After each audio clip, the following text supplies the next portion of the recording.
stops, no one knows. We're going down.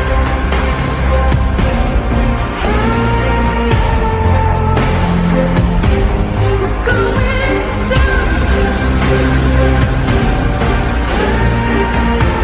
We're going down.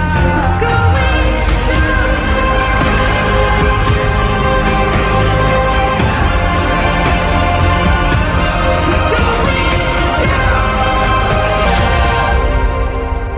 Do you dare to follow me down?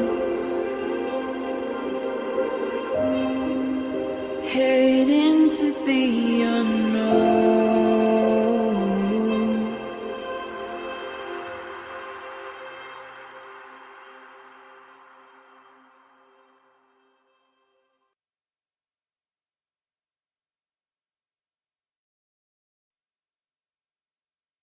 Good day, everybody. Everybody, all 27 of you. I know that the notification didn't go off saying that I was going to start earlier. What had happened was, so I'm in Alberta right now, okay? And my computer is set to BC time. So when I was busy telling everybody I was going live in a couple of hours, I didn't realize that I had actually set the live for, um, I think like 2 hours from now. So when I realized the discrepancy and because of Super Bowl, I wanted to do this live a little bit earlier today.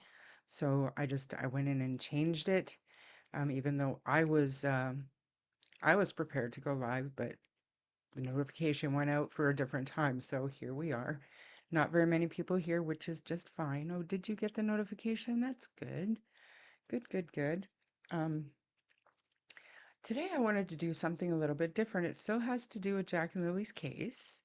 But I thought today we would pretend to be something that we're not. And because when I was watching Daniel's interview, his most recent interview, there are a couple of things that I noticed that I didn't, maybe other people have brought it up, but I mean, none of us are behavioral experts or body language experts, but there was a couple of things that I noticed. Because I had been saying that Daniel seems a lot more controlled, like in his body language. He was very, like, he was propped up on his knees most of the time, and, you know, just very more controlled than he was in other interviews. And I know that he had said in the one interview that people are going to pick him apart, how what he does with his hands, blah blah blah blah blah. So I know he was very cognizant of that. But then when I was just watching, I noticed a couple of things that are interesting to me. Kind of backs up the behavior panel and the way they um, analyze things. And I wanted to point them out to you guys and get your thoughts. And then also, Nova was good enough to send me a video, like one of the interviews with Angeline and Cheryl. And I haven't watched the one that Nova sent, but she said there's a couple of extra little things in there that we hadn't seen yet. So we're going to watch that together. But first, yesterday I decided to not do a live stream. I basically had a couch day. I had work to do and I couldn't even bring myself to get on the computer to do the work. I wasn't feeling well, so I literally laid on the couch and I let YouTube decide what I was going to watch next. And this video came up and this channel, and like I like the channel so much now that I became a member. I think it's fantastic. The channel is called Borderliner Notes. Let me just put up I created a banner for everybody. We're not going to watch the whole live stream, so I did reach out, but I don't know if she does copyright strikes or anything like that. And I'm hoping she doesn't. But I would like everybody to go over and, you know, sub up to the channel. There it is. And I haven't got a real good feel of like, who this lady is and, you know, kind of what she's about. But there's one video that just came up on my feed. I guess algorithm is a real thing. The video is called Inside the Minds of a Domestic Abuser and How to Support Women with Lundy Bancroft. So the first little bit that we're going to watch is Lundy introducing himself, and we're going to play it out just a little bit, but then there's actual timestamps in her notes so we can go to certain things. And I am not saying that this is, directly related to Jack and Lily, but we've been talking a lot about domestic violence, domestic abuse, and reasons that there wasn't reports or whatever. And I mentioned possibly Malaya wasn't, because a lot of people don't realize what actual abuse is, and they're, you know, I don't want to say we make excuses for bad behavior, but unless it's violent or unless it physically hurts us, we don't really, some of us don't really think of it as abuse, right? And it's only the last few years that this whole, um, you know, realization what abuse actually is came to the forefront. So, and the conversation is going good now, but I think there's probably still a lot of women and men out there who don't truly understand what abuse looks like. And this video, I'm gonna link it obviously in here so you guys can go watch the whole thing because it's fantastic. It's an hour and 20 minutes long, but we're gonna watch a little bit. And I feel like I wanna do that first and get it out of the way. And like I said, this is just information purposes only, educational purposes only. I am not saying that Daniel is a domestic abuser. I'm not saying anything like that, but it's just very interesting. And I think it'll promote conversation, if that makes sense. So I want to say hi to people. I appreciate people coming in here, such short notice, I guess. And a lot of people probably be looking for me in an hour, but my bad, my bad. Sorry. And Lucy, good to see you. Lori Green, thank you for being here. Our safety girl, haven't seen you for a while. Saw you in Wolfies. Thank you for joining today.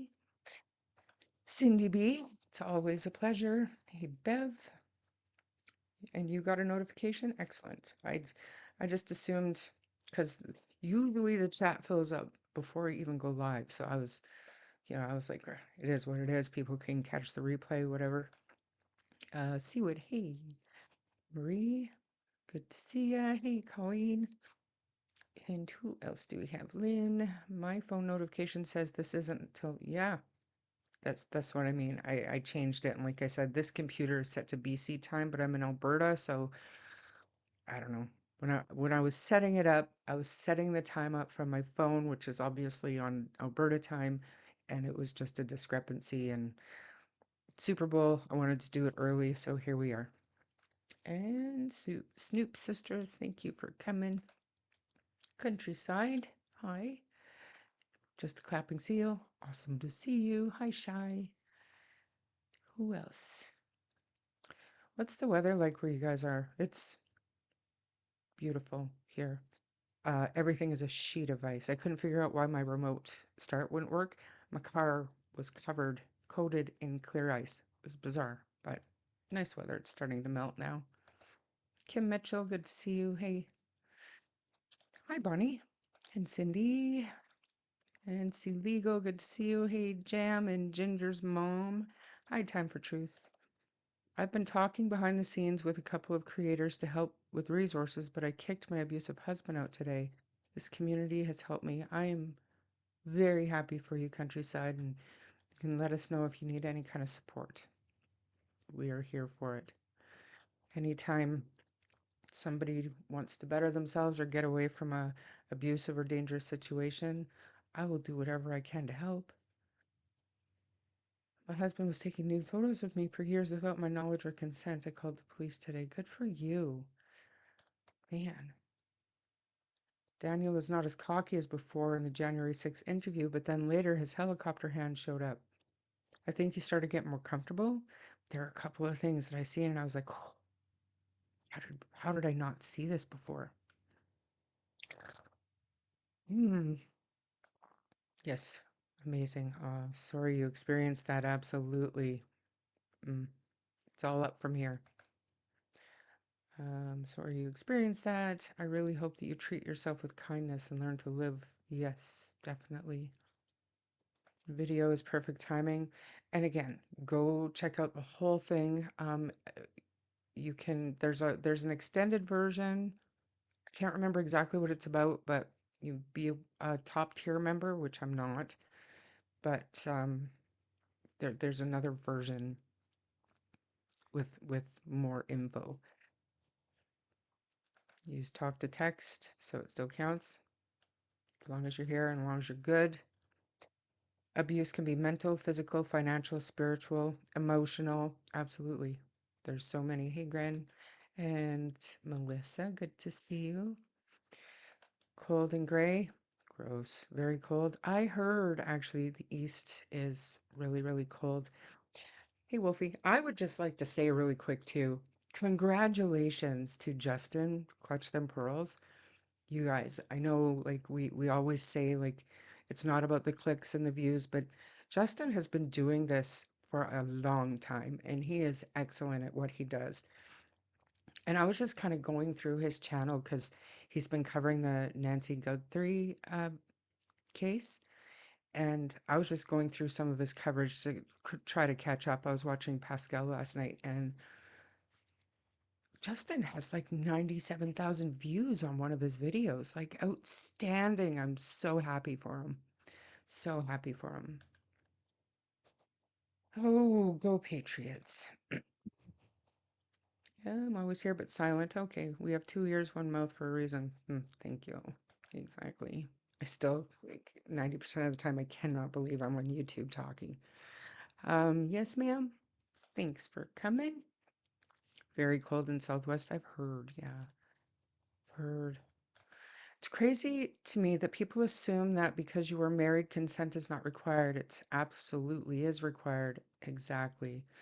Bless you, countryside, for sure. I can't even imagine finding something like that out. Unbelievable.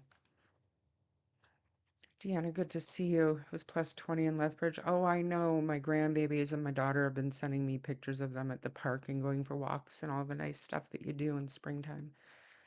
Yeah. Wet, melting 54 degrees and 20s overnight, so still nice till snow again. Yeah. We're still kind of early. I don't know what it's like for you guys, but in BC, around March, we start seeing no snow. Not that there's a lot right now where I live, but up on the mountain where the house is, there's quite a bit of snow, but it'll melt. And, you know, March is kind of the beginning of the end of winter. Incredibly warm in southern Alberta. Is that where you are? Time for truth? Yes. 43. Countryside empowering to say it. The more we speak, the more we lead. No more hiding in the shadows, right? Super important to always stand up for yourself and always to be able to identify what abuse actually is, right? And that's why I was very happy that YouTube decided I needed to see this video yesterday. Very excited to share it with you, and I really hope that y'all, go over and sub up to her. I believe Malaya was a victim and she wasn't aware of what abuse was, but it still doesn't absolve her from May 1st and 2nd. She was one of 3 people there. I don't believe she did the deeds, but no, she knows what happens. Yeah, and that's what I was saying. And I know that Chelsea said, well, something about her allegations towards Cody. But if we look at her allegations towards Cody, they were quite violent, having to do with a hammer.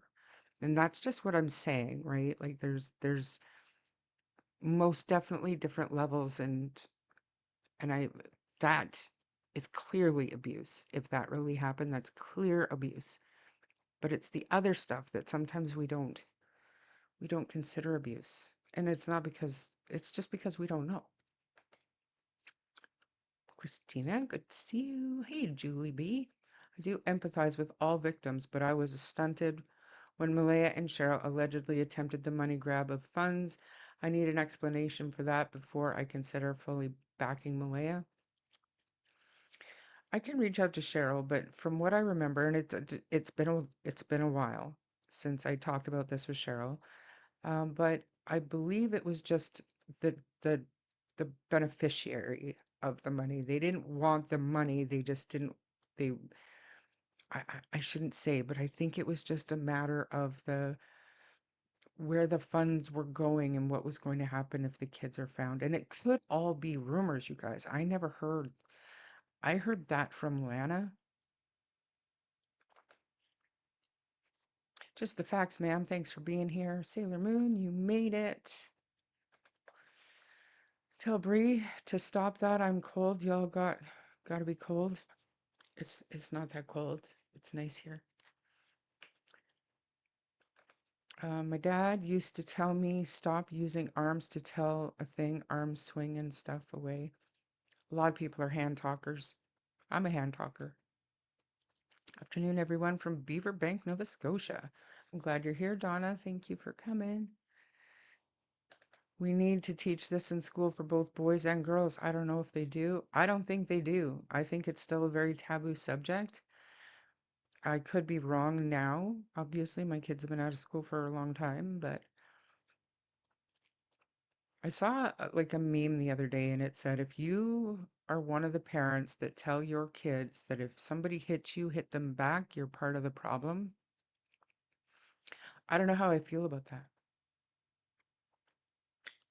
Because I know, like in my generation, that was the thing. If somebody hits you, your parents are going to tell you, you hit them back. You stand up for yourself. But, I mean, is it better to not stand up for yourself? Go tell the teacher? I don't know. I don't know. Because usually the quickest way to stop a bully is to let the bullies know that you're not going to be bullied. I don't know. What do you think?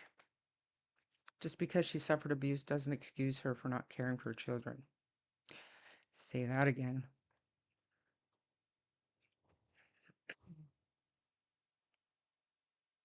They didn't want it in the wrong pockets. That's kind of the feel that I got, but like I said, I never heard it directly from Malaya or Cheryl.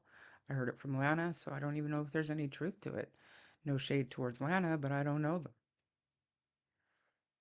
Most abused people can't even take care of themselves most days. Get out of bed. Hmm. If that really happened, that is a little bit crazy, but is it true? And I agree. I think even if she was aware, she would still be guilty. That's her children. You have to protect your children. Yeah, 100%. Chicken Whisperer, thanks for being here. Could have been that it was a rumor someone ran with and exaggerated it. Very well could have been. That's kind of why. And I've been guilty of it. Like I don't know if it's not confirmation bias, but early on when really I had no reason not to believe Daniel, he had told me that the they lost the scent at the end of the driveway. And literally since then, I never even questioned that. So, but now somebody pointed it out to me, like, where did that come from? It came from Daniel, so I don't know if I can believe it or not. You know? Mm. Like, same, Cindy, I did too. But does that make me part of the problem? I don't know, maybe. Just fundraising stuff, like when they were first doing the fundraiser. Abuse is abuse, whether it's mental, physical, or sexual. It skews the world of the victim in ways that are unique to the one suffering. Very true. Very true.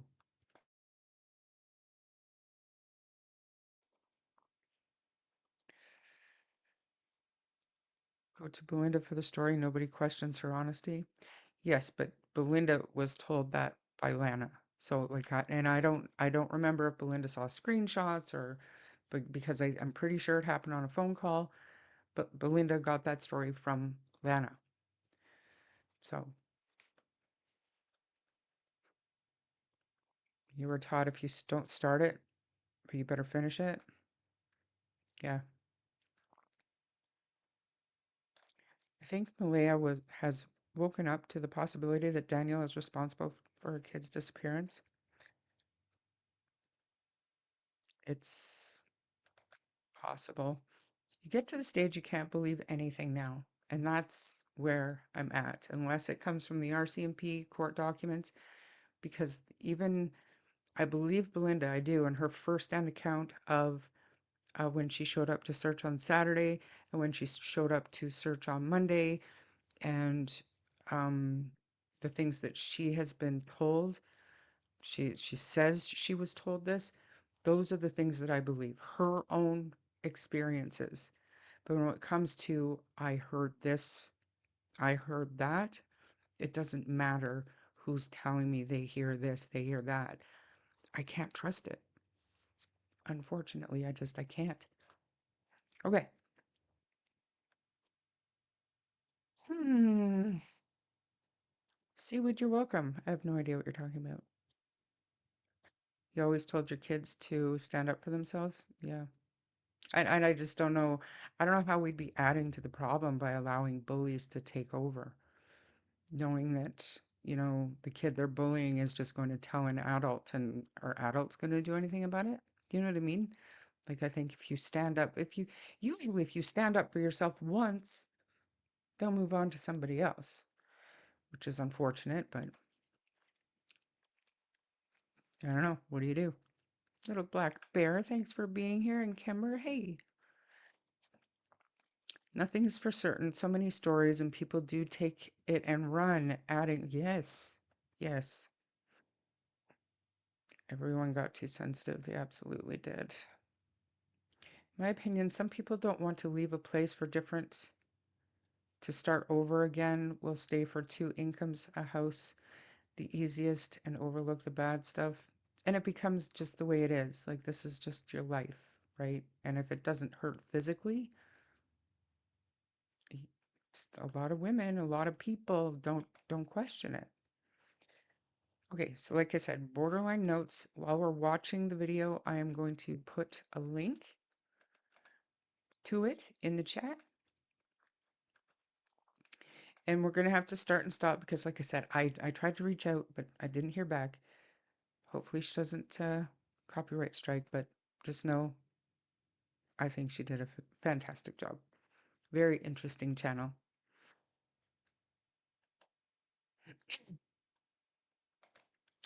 Did anyone hear that Vincent's property was searched this week by the RCMP? I blocked on the uncensored. I haven't heard anything about that.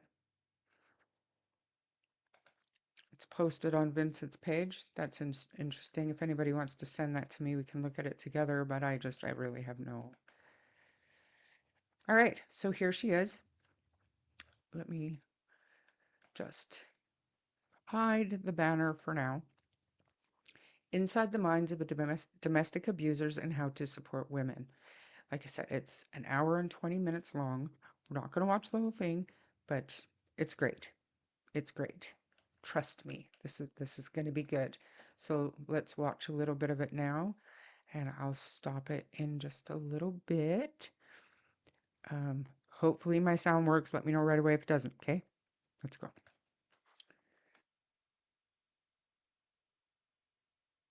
And just say a little bit about your background and Okay. what you do, yeah, Okay. what you did. So I'm Lundy Bancroft, and I came into the domestic violence field about 30 years ago, more than 30 years ago now. And I came in on the offender end. And so that's so much of what shapes my perspective is the fact that the lion's share of my direct service experience was with the offender rather than with the abused woman. And there's a way, I guess, that when people think about domestic violence, their first image tends to be of an abused woman, whereas my first image tends to be of an abuser. And that tends to be part of the soapbox I'm on, is try to get people to keep the offender front and center. Like, he's the source of the problem. Like, she's not the problem, he's the problem. So I started to first volunteer and then become a staff member at what was actually the first counseling program specifically for men who abuse women in the country, called Emerge. It was in Cambridge, Massachusetts. And so we had a really deep dive into the abuser mentality because we were working with the abusers in groups. And a lot of what was so essential to our experience and my experience was that we maintained telephone contact with the abused woman throughout the time that the man was in our program. Because the abuser is very deceptive. You cannot come to fully understand abusers by spending your time with abusers. They will so dramatically mislead you.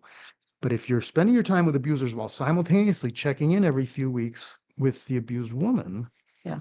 who keeps waking you up to reality, then you start to understand the abuser mentality, because you start to understand what he's saying, what he's saying and thinking in his interactions with you versus what he's actually doing at home and what he's saying to her. And so that was really the most important aspect of my background, was working intensively with the abusers while constantly hearing the story of what was actually going on at home. And we'll be talking more, I'm sure, about some of the contrasts there.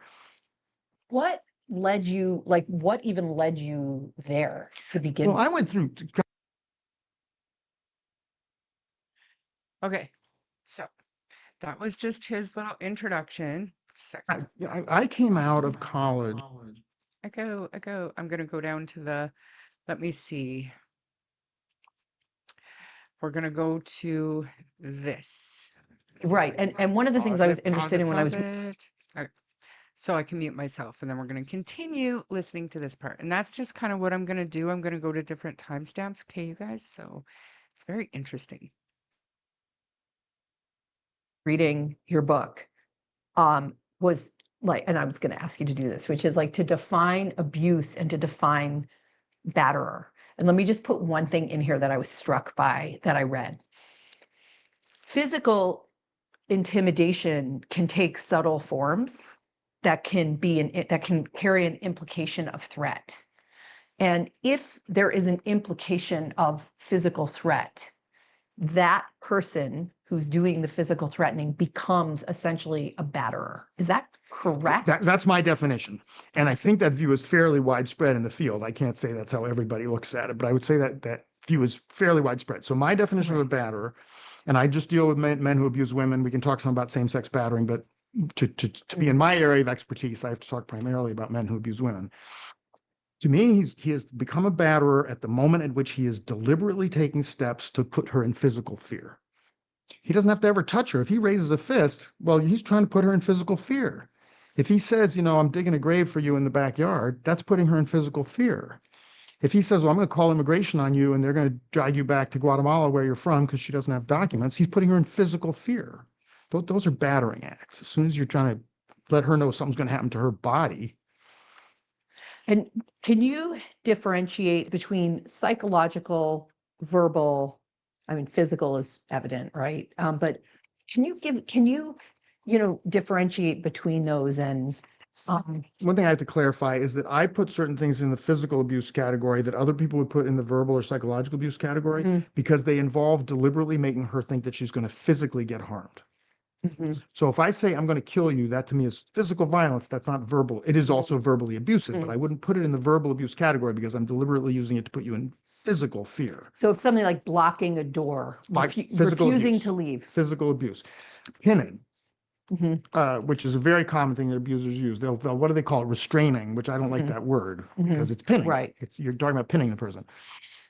Those are violent acts. Yeah. And we live in the United States, we live in an extremely violent society. So people don't even think of something as violence until it becomes so violent. And I'm not talking about what people call verbal violence. I don't even like that term, honestly. That would be a whole other discussion. I'm talking about clear, physical, harming the person through their physical body. Pinning them is an assault and battery. It's very oppressive. Locking someone in a room, blocking a doorway.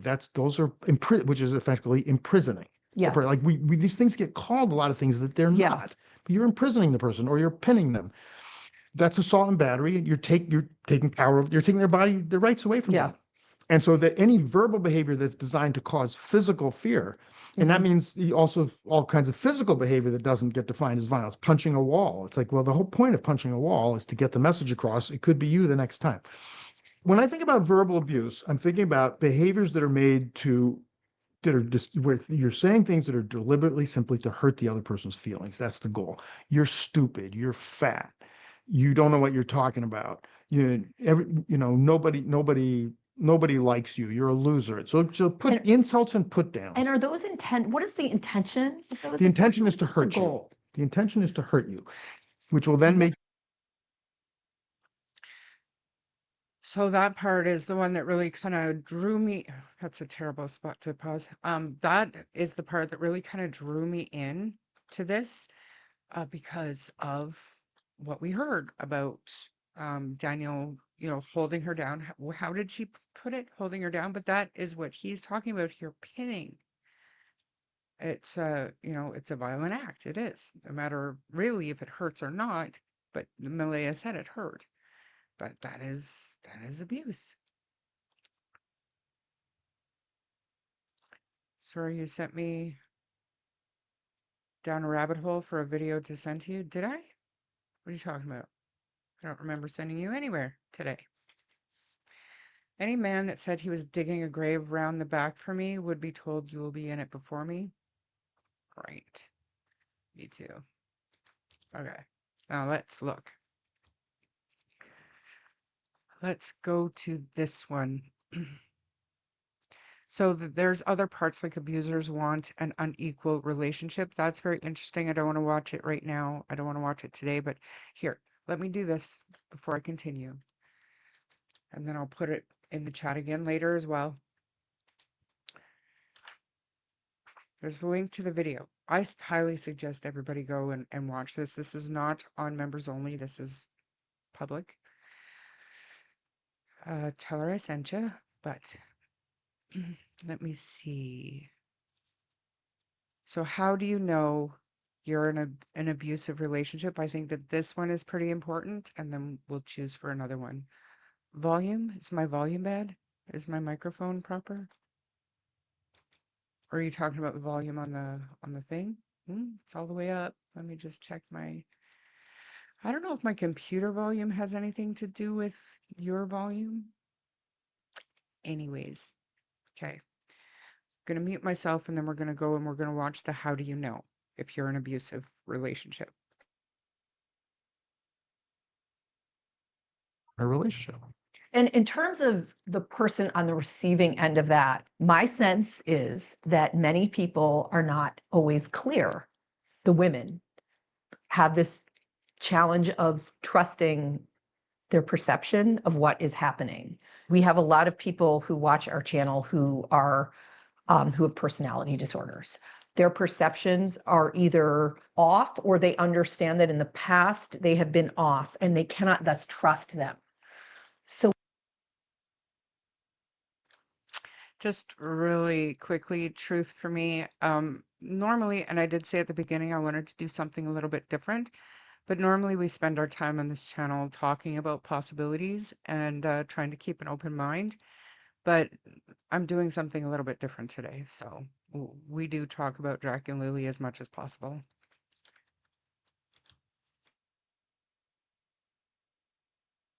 how do you know when to trust that what you're experiencing, if you're not actually getting a fist to your face or your body, is abuse versus just a messed up relationship? So I don't think it's always easy actually to draw a real sharp line. Yeah. Now this has become abuse. The pattern that I'm most encouraged people look for is one person systematically tearing the other person down. Now that can be primarily verbal in nature. It can be primarily physical in nature. It often has heavy elements of sexual mistreatment, a huge range of different kinds of sexual mistreatment, including verbal sexual mistreatment, sexual insults, said verbally. But that's a real judgment call. At what point do I feel like this person is really over and over again tearing me down? And the abuser will also work quite strategically. And this is one of the things, again, that people who don't know that much about domestic abuse have trouble accepting, is how much method there is to the madness. You can focus so much on the madness and not notice how much method there is. So if he notices, for example, that she has some mental health problems that she is battling with, he's going to keep throwing that up in her face all the time. Oh, you're just imagining this. You think I'm abusing you because you just see abuse everywhere. Or you think I'm abusing you because your parents abused you. That's become a popular one that abusers like to use against the victim. And I tend to really encourage her to trust her perceptions.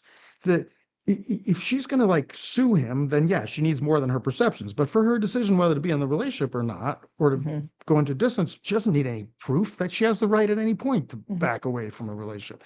Hey, so what if you were wrong? Like, well, maybe better safe than sorry. Yeah. A couple of other things I really watch people to look for is, does he make her responsible for his actions? Because that's something that even if has some mental health issues, and so she's wondering, like, am I distorting this? It's like, well, that's something very concrete she can look at. Does she complain about things that he did? And he says, well, you caused me to do those things. Well, that's got to be a big flashing light right there. Well, you made me so angry, or you made me this way, or you made me that way. It's like, well, that doesn't justify his actions. Someone can make you feel things, but they can't make you do things unless they, put you in danger. Yeah. So that's a big one to watch for. Is he saying that you cause what he does? Another big one to watch for is double standards. And again, that's something sometimes you can find fairly objectively, that he has really different rules for himself than he has for you. Like, he's allowed to be quite flirtatious with women. You're not even allowed to talk to a guy or have a man friend. Or he can spend money any way he wants, but you spend a little money and he's like, you're wasting money. That's, I find, sometimes super clarifying and helpful to people who are trying to make sense out of what's happening, is where there's double standards. But the main thing I tend to want to emphasize to someone is, if you're afraid, assume that there's a problem. Don't assume that, look, oh, I'm just getting afraid for no reason. It's, maybe you're just getting afraid for no reason. I doubt it. But even if you are, it's like, it's too risky in case it's not for no reason. You got to take it seriously.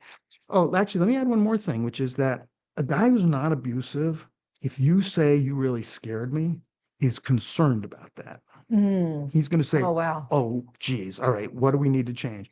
And even if feels he didn't do anything wrong, he's still going to want to know, okay, what was it? I'm going to learn this about you.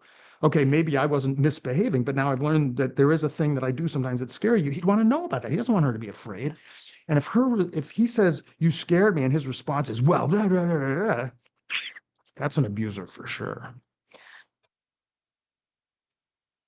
Wow, hey, like, I don't know. I was just the whole time I was watching this video, I was just thinking, like, wow.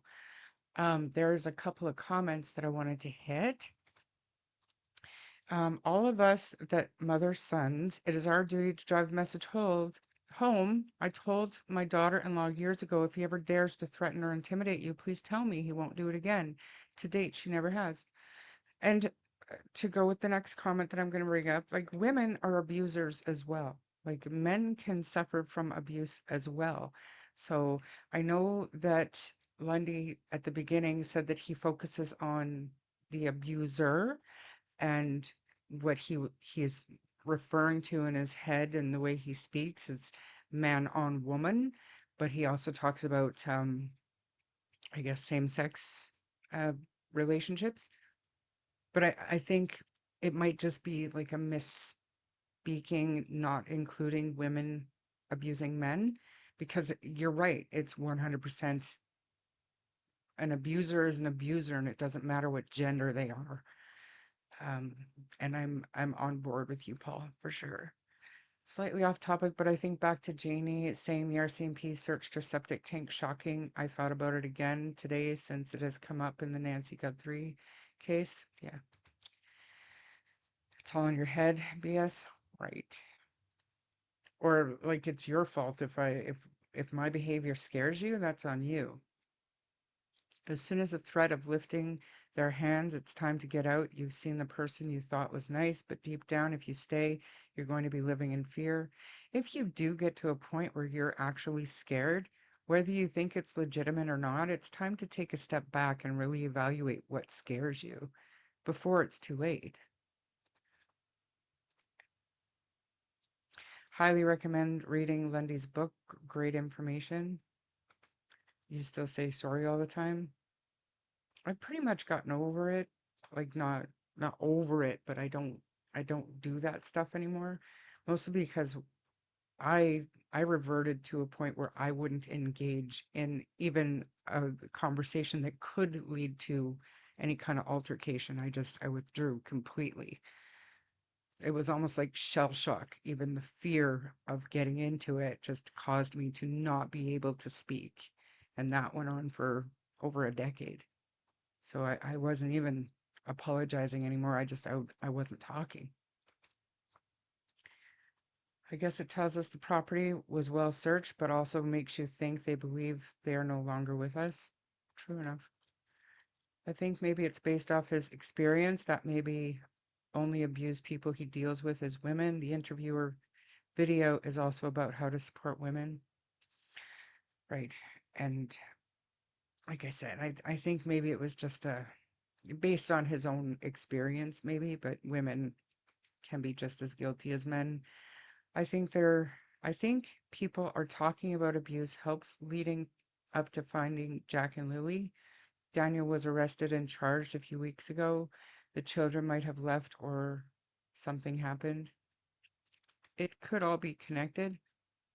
We have no information to support that. Normally, I feel when you are in a bad abused relationship, you wouldn't go into another, but she's young too. It depends. It's patterns. Google trauma bonding. It's real. Brian, good to see you. Then they start to gaslight you. Yeah. He did explain in the beginning he treats man on woman abuse. He deals with male abusers, and he is speaking on that experience, nor not purposely neglecting victims in any camp. I agree.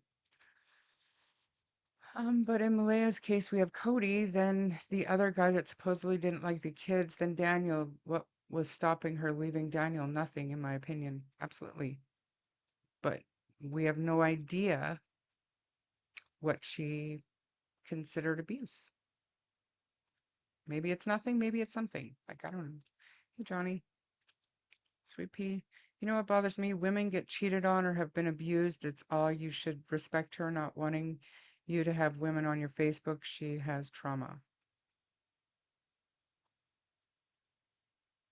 Women get cheated on or have been abused.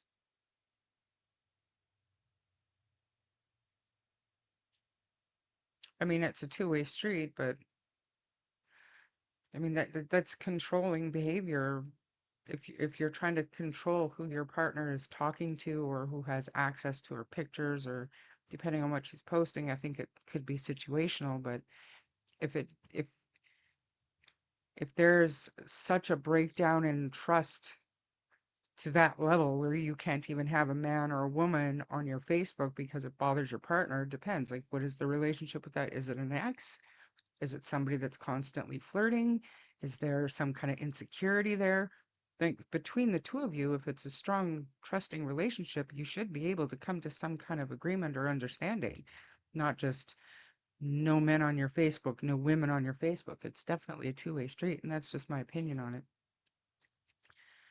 And for all you women or men, take pictures and send them to a friend you trust for reference or keep or safe to keep and prove it, and tell them not to do anything with the pictures till, yeah. If a man has a jealous or ask is a woman to not to no talk to certain men, he's jealous, controlling, and a narcissist. They both are. If they can't figure it out between the two of them as adults, then maybe they're both, whether it's the girlfriend or the boyfriend, they would both be controlling and a narcissist, in my opinion. I'm curious how Malaya and Daniel grew up. Were they both subjected to abuse as children? Allegedly, that's what I heard. If you keep picking the same types of men who treat you poorly, at some point you believe you are the problem. Say that again. No trust, no relationship, absolutely. Frankly, I don't think it's normal to have to check someone's phone and or monitor them. I would run if I met someone like that. Absolutely. Nor is it normal to feel like you need to hide something from your partner. You know what I mean? Like, if you're doing something wrong and you're hiding your phone from your partner, then evaluate yourself. But if you're doing nothing wrong, but you're still afraid for them to see innocent things on your phone, you've got a problem, in my opinion. Daniel was only working 1 day a week, and Malaya didn't have transportation of her own till just before the kids went missing. It probably wasn't easy for her to leave, but she could have taken Cindy and Wade's offer. They had the U-Haul booked. I was abused, cheated on over and over again, support my children. At that time, mostly mental abuse. It's terrible. Absolutely terrible. Okay, so backing away from an abuser. Abusers can look totally normal in other contexts. The abuser mentality. You're on this earth to make me happy. And also, does the abuser know what he's doing? And why it's hard to leave an abusive relationship. Just a second.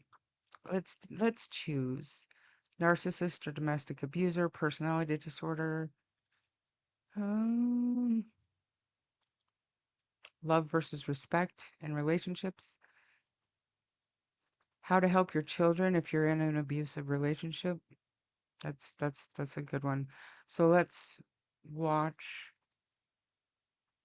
Um, hmm, maybe these two back to back. Does the abuser know what he's doing and why it's hard to leave? And then we'll jump down a little bit and we'll move on. Sound good? To be in a relationship, you need trust. Yeah. How was mentally, physically? He cheated on me a lot. We had 2 children. Me being a waitress, I couldn't afford to leave him. He would kill me before he paid me child support, he said. Sounds like a nice guy. To be in a relationship, you need trust.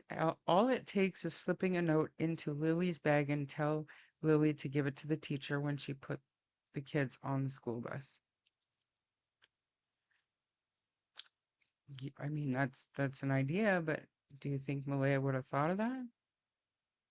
If she couldn't even take her parents up, her mom up on her offer to get her out? She could have told CPS. There's a lot of things that she could have done. I'm not arguing that with anybody. All right. Where was I gonna go? Just does the abuser know what he's doing and why it's hard to leave? Okay. I mean, this sort of leads me to wonder the question that people who are in abusive relationships wonder if the person, the abuser, actually knows what they're doing. Or if they are just, they don't know. And especially if they deny what they did. Can you talk about that experience and what the hell is really going on? So I think the level of consciousness varies quite a bit among Right. abusers. And for example, a lot of abusers, something like 40%, still not half, certainly not 80%, but it's still a substantial number of abusers grew up with an abusive dad or stepdad, an abusive male in the home. And that means that a lot of what they do, they're just doing on automatic. Mhm. They absorb that as what a man has a right to do, and we should really see most of his abusive behaviors as forms of enforcement. He's trying to require her to do certain things that he's trying to make her do. Well, those kinds of enforcing behaviors he just absorbed, and so they became automatic. So when he doesn't like what his partners are doing, he moves to enforce. And so he just learned how to use the verbal abuse and the threats and the scary looks and all this different kind of stuff became automatic to him.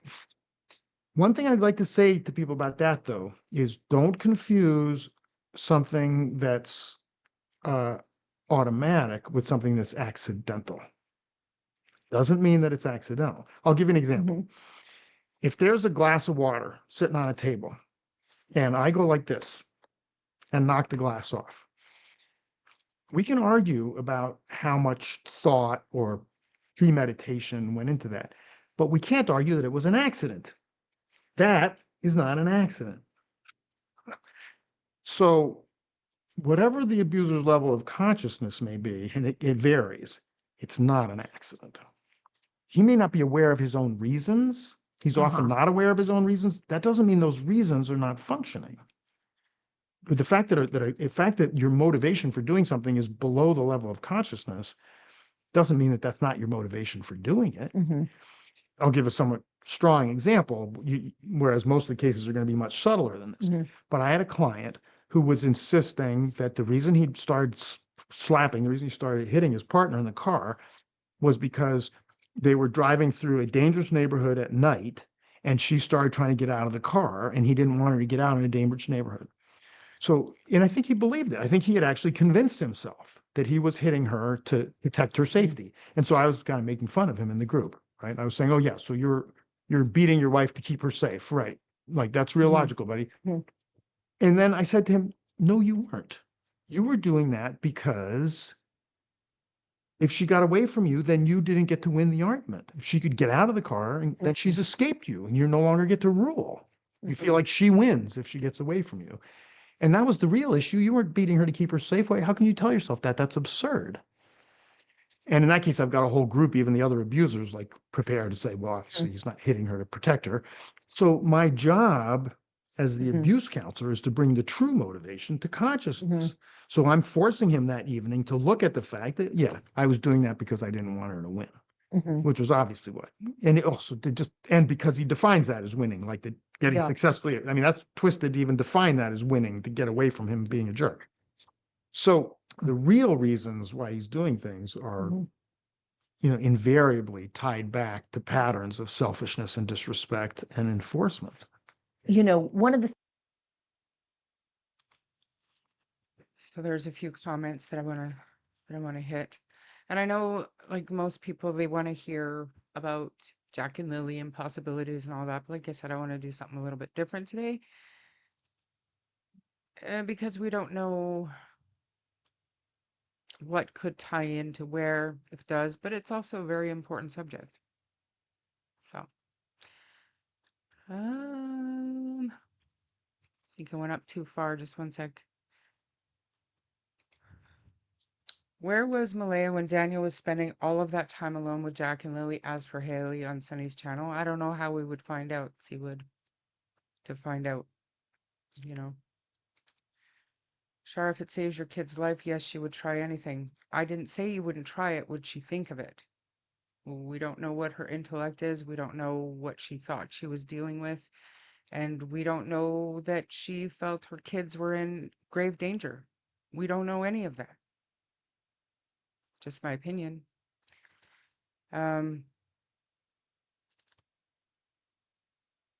Allegedly, true. Why did Earl and Janie split up? Would be nice to know. Was it abuse? I don't know about any abuse between the two of them, but I had been told that Janie um got a little too friendly with a contractor one time. That's what I was told.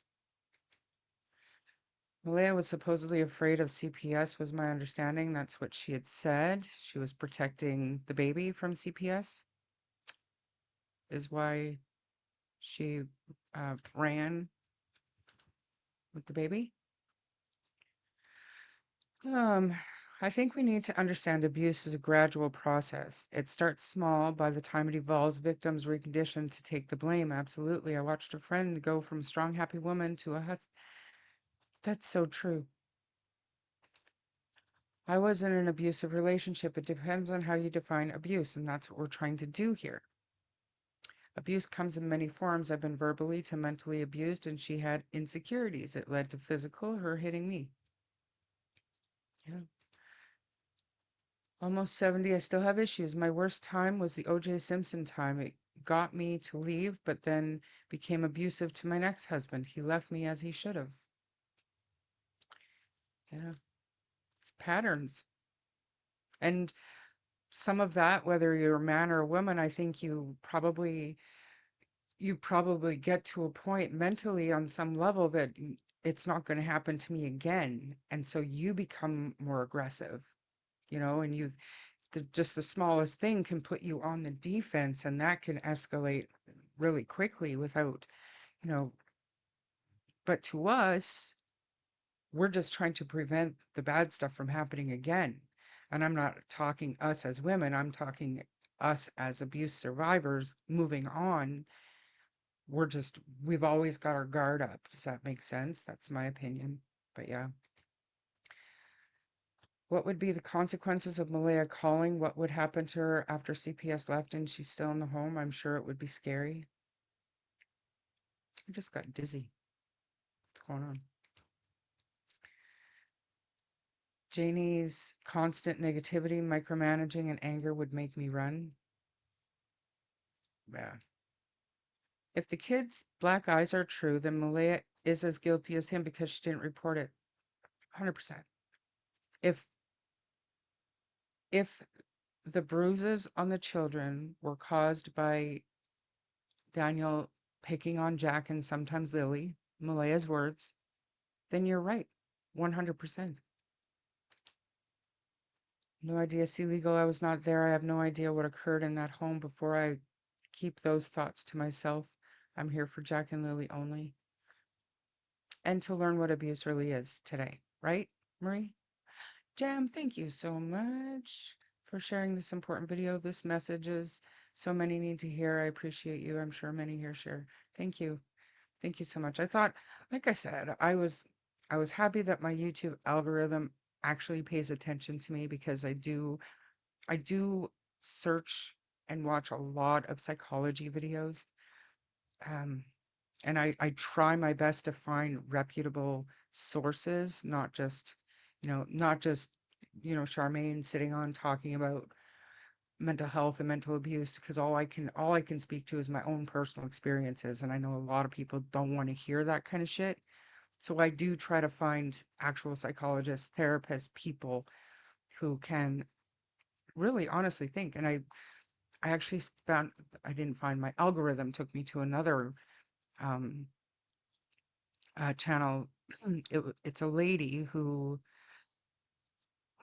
she has a personality disorder, a sociopath, that's what it is. And she's a diagnosed sociopath, and she's living a good life, but only because she's recognized and treated it, and she knows, she's very conscious of her own behavior and how it negatively affects other people. So that was very interesting too. Has anyone ever questioned Logan on what she meant by open relationship? This could be very important insight on the relationship. I I can ask, but I don't think that was ever clarified by her. But the abuse victim got out safely with Meadow, not Meadow, sorry. We've been asked not to use the baby's name out of respect. So that's my bad for reading that out loud. Two innocent children that relied on their mother to protect them failed them. No matter what happened, right, Lori? No matter what happened to Jack and Lily, their parents failed them. And that's just looking at the house that morning. And if we want to take a broader look at the situation, they were failed over and over and over again.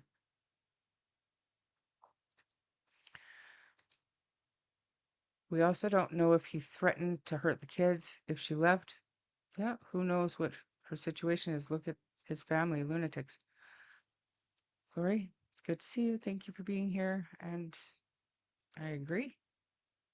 Who knows what was said that night? I believe they had a huge fight. I think we've heard, Karen, that there was at least one pretty serious argument on Thursday. I can't imagine that they just got over it by the time they got home and nothing else came of it. It's usually not the way arguments work with people who act like these two. I agree with you. Daniel threatened to call CPS on Taylor. It sounds like a pattern. Thank goodness his ex-wife left. Yeah. Yeah, and like he was calling CPS on Taylor because Taylor claimed to have bruises from her husband, correct? Mr. Hemi, thanks for being here. The real Norbeaster, thanks for coming here. She's Daniel's flying monkey. Easy answer. Correct, Shar failed by a lot of people, right? And if we're just doing the the quick overview of what went on the property, parents and step-grandma failed the kids for sure, just even that one morning. But the broader view is much, much more troubling than just that morning. And Anastasia, thank you for being here. Oh, Joyous, good to see you. Thank you for stopping in and listening while you're cleaning. And who else and what else do we have? I think Malaya finally got the courage to leave once the RCMP showed up. I have a very different view than most. I would not have stuck around to look for the kids at the trailer, yet I would search on my own. I have come to believe that once Malaya saw that map the area that had been searched, she went into probably a full-blown panic attack that her kids are nowhere in that area. I don't know that I would act any different. And if it was an abusive situation or a situation that I'd been wanting to get out of, probably would have taken the opportunity as well. However, I still cannot, and I don't know why, but I cannot get past her not even using Facebook to post missing person flyers for her children. I understand not going in YouTube chats and posting on like Facebook groups, and I get that.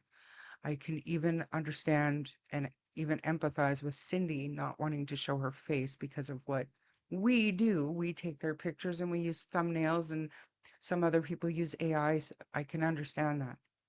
But not talking, not advocating, even on her own Facebook, I can't reason that in my head. I don't understand that. April, thank you for being here. I have seen these relationships throughout my life. I didn't understand how they stayed there. hmm Hey, Tinker. Charmaine, open relationship. Logan meant they had access to each other's phones, never hid anything either that they know of. The purpose of hiding something is so the other person doesn't find out about it. So CPS needs to do a better job. I know other children, so it is rampant. And we hear mostly about cases in the United States, but you're 100% correct.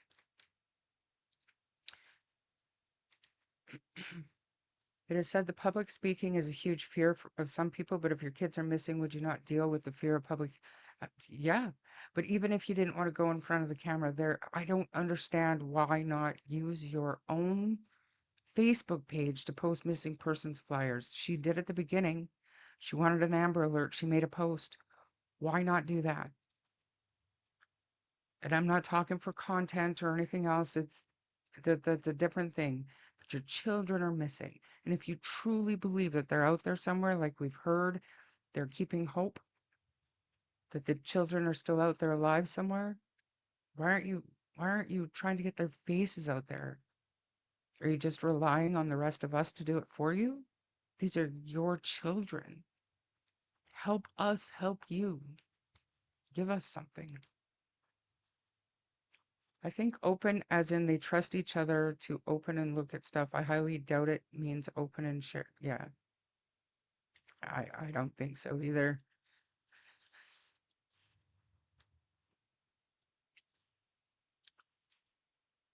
In my opinion, Malaya was abused. However, that does not excuse her for not looking for the kids, not posting on Facebook, not crying for her kids, not protecting them against abuse. So many things abuse does not excuse her from. Yeah. So, Tinker, everybody knows you as a confidant of Daniel. Daniel is no longer out here, so we know that the information that you provide comes from Daniel, the things that Daniel has told you.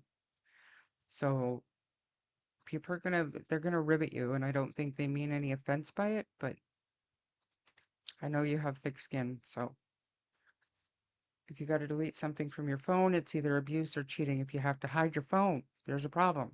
You're either doing something wrong that you don't want your partner to see, or your partner doesn't trust you, and that's a deeper issue.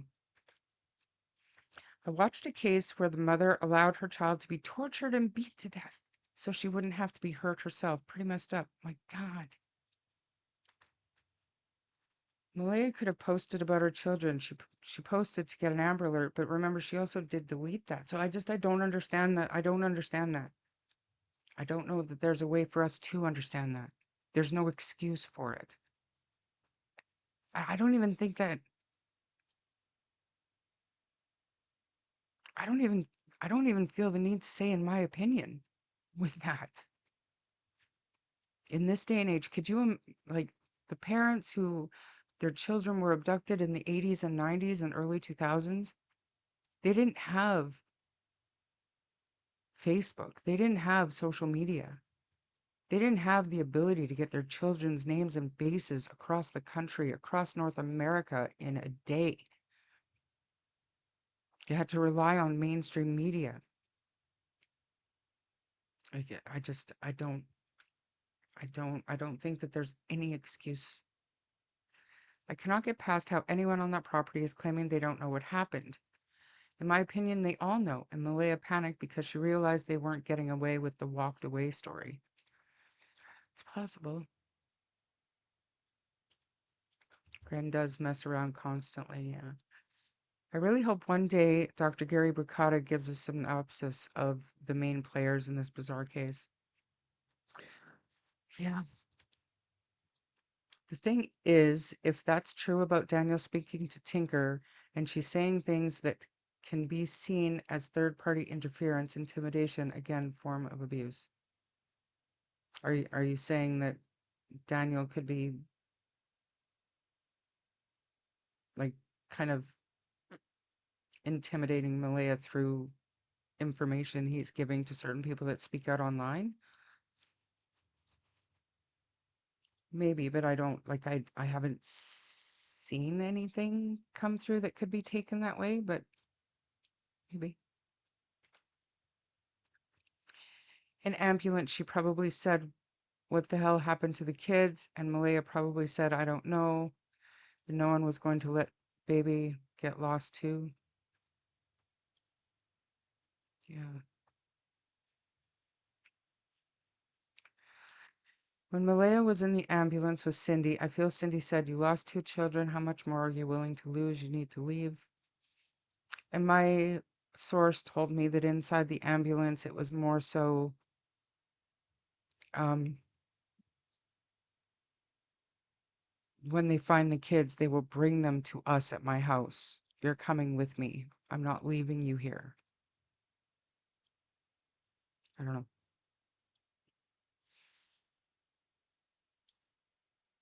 My question is the first time a man lifts his hands to your child to stay or leave if you love your child.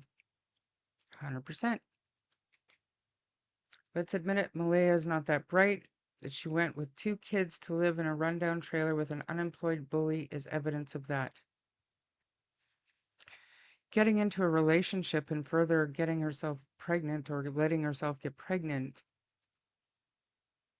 and allowing a marginally employed man to move in with her to her grandma's house after 2 weeks also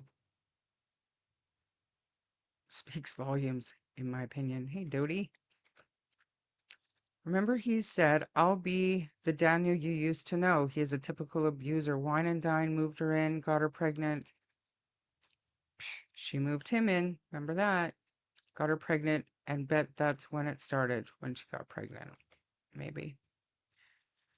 You asked Logan? Good. All right. Okay, you guys. I think I wanted to watch the next portion as well, which one was it?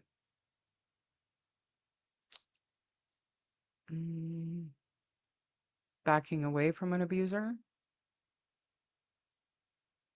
It's gonna give me a couple of minutes. I have to go number 1. Mute. Things when I started reading your book and just in general, I hear it all the time. And I am someone who asked it, like, why don't they leave? I've thought about cults and Stockholm syndrome. There's the danger issue, but there's some psychological entwinement that happens. There's so many different ways to talk about this, but I have one frame that I think sometimes is useful because it's a different. I think a lot of the frames are important, honestly, but there's just one that you will not often hear. So I think it's nice to add one that you don't often hear, which is, what do you need to leave a relationship that's not abusive? What do you need? Good question. You need to believe that you deserve better. You're usually going to need money because living separately is usually going to cost more, almost always going to cost more than living together. You're going to need to have some sense of your own attractiveness because no one wants to end a relationship believing that that means they're going to be single forevermore. Like, I'm leaving this relationship in order to never be with somebody again. You really need social contact because the decision to leave a relationship is complicated. People do that by talking with their friends and relatives and therapists and whoever they have in their life to talk to about the decision because it's a tough decision. You need the belief that you are someone who can manage life on your own. So you need some level of self-confidence to believe, oh, I'll be able to get my own place, and if I haven't been working that much, that I'll be able to work more hours, or that a sense of that you can. So these are the things anybody needs to leave any relationship, are exactly the things abuse takes away from you. So I always say the main obstacle to leaving an abuser is the abuse. And people commonly in the public look at this backwards. They think it would be easier to leave a relationship because of abuse than to leave a relationship for the other reasons why we leave relationships. But that's 180 degrees wrong. It's much harder to leave because of abuse than because of the other reasons why we leave relationships, because the abuse takes away the key elements that I just went over that you need to leave a Wow. relationship. I mean, one of the things I thought interesting in your book was also you don't tell the partners / women to leave. And I've been on the receiving end of being told to leave relationships, and it has a strange effect on me. Or like initially I want to hear it because I can't trust myself, but then I become avoidant of that person, Right. because I get ashamed or embarrassed that I'm not able to do the thing that they're telling me to do. And then I get kind of angry at them for feeling misunderstood about what's actually going on inside the relationship. I mean, it's not really their fault. They're doing what they mean to do. So that's just my personal experience of it. And so I appreciated when I actually didn't see that in your book, but I'm curious if you can talk about your choice not to put that. Certainly. And I'll say something first, just that I think is useful for people in the world in general to know, which is that when a woman is being really badly mistreated in a relationship, she's going to have so many different moods and feelings about it on different days. And she may talk to you on a day when she's furious at the man and sick of him, which is what you, as her helper, her friend or relative, are hoping to hear. So you're going to tend to join with her very enthusiastically that day. Oh, yeah, you're right. He's awful. He's terrible. You need to not do that, because then when she's in one of the other phases, she's not going to want to talk to you. Yes. And she's going to feel that you're too much against him, and she's going to feel embarrassed about how angry she was towards him that day. So support her anger, but in a way where you don't get too into it yourself. So you're making sure that you leave the door open for her to be able to talk to you a different day when she's in a different place. So, okay, so why don't I tell women to leave? So many different reasons. One is she can get killed, and leaving is really dangerous. Yeah, depending on the abuser, it can be really dangerous. And you have to, if you're leaving a scary abuser, you have to do it really carefully and strategically. And sometimes that means waiting a while. Sometimes that means, well, actually 6 months from now is going to be a safer time to leave for this reason or that reason or the other reason. Second, for a lot of women, leaving is literally not an option. And so if I tell her she should leave, all I'm doing is adding to her burden. A lot of women have no financial way to survive. They couldn't possibly leave. A lot of women have mental health histories such that if she leaves, he will get custody of the children. The threat of losing custody to the abuser is a very, very real threat. And I've written about this extensively. The court will take much more seriously concerns about one of the parents' mental health than concerns about one of the parents' history of perpetrating domestic violence, believe it or not.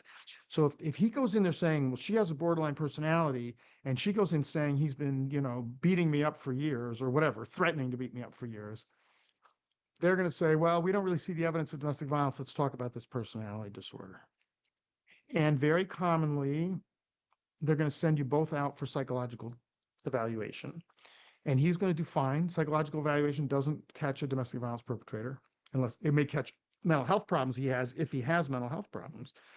But most domestic batterers, even horrible domestic batterers, typically don't have any diagnosable mental health problems. So his eval usually comes back fine. This is a very widespread misconception that people think, oh, if I get him evaluated, they're going to find out in the custody courts what his issues are. Unfortunately, they will not if he's a domestic violence perpetrator, if that's his primary issue. Whereas she is very likely to turn up with all kinds of problems, mostly just because she's been traumatized by him. She wouldn't even have to have any pre-existing mental health problems. So So a woman, for example, who has a history of say 2 or 3 or even sometimes 1 previous psychiatric hospitalization, she can't leave the abuser unless she wants to give up her kids. There are women whose immigration status makes leaving absolutely out of the question. I don't think that part really applies. Um, okay. We can, let me just see. I'm looking and I'm not sure. I'm gonna post the link again in the chat before we move on. Let me know if you guys want to see any parts of this together, or just go and watch it yourself. We can move on to the interviews. So we've got why couples therapy isn't the solution, narcissist or domestic abuser, personality disorder. You can't judge a batterer from the outside.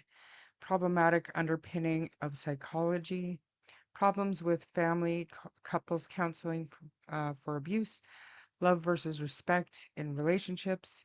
I think maybe we'll watch that one and then we'll move on. So let me hit chat here for a couple of minutes. Malaya moved him in just 2 weeks knowing him. Yeah.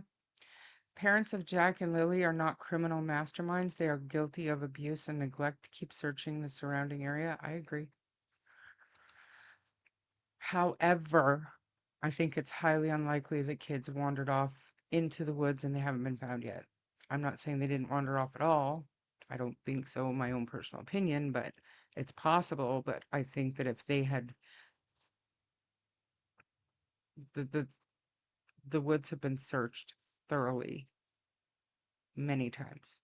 So 2 weeks, I didn't know that. Yeah. Into her grandmother's house where she was living.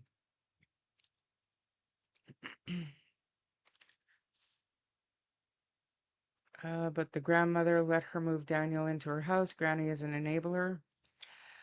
Would you call it an enabler, or trying to make sure that her granddaughter is okay? Wanting to make sure her granddaughter is taken care of? And I would suspect it wasn't, hey, grandma, can Daniel move in? It was probably a gradual, Daniel just came over one day and never left type of deal.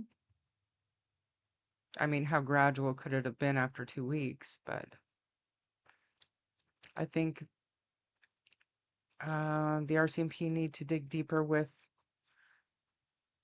DG. Is that Durwood? Or Darren Geddes? Yeah. And then Casey, I'm not sure. Casey, who's Casey? Daniel is also a hobosexual, always looking for an opportunity to live with and off of women, hence his charming puke, Malaya, into letting him move into Patty's house in just a fortnight. When horse bucked her, probably hurt more than her back, maybe her memory stuff or other things. Never know. Some women do become serial victims. They replace lost partners very quickly because they just don't believe in themselves enough. Yeah. I get that from Malaya, very low self-esteem.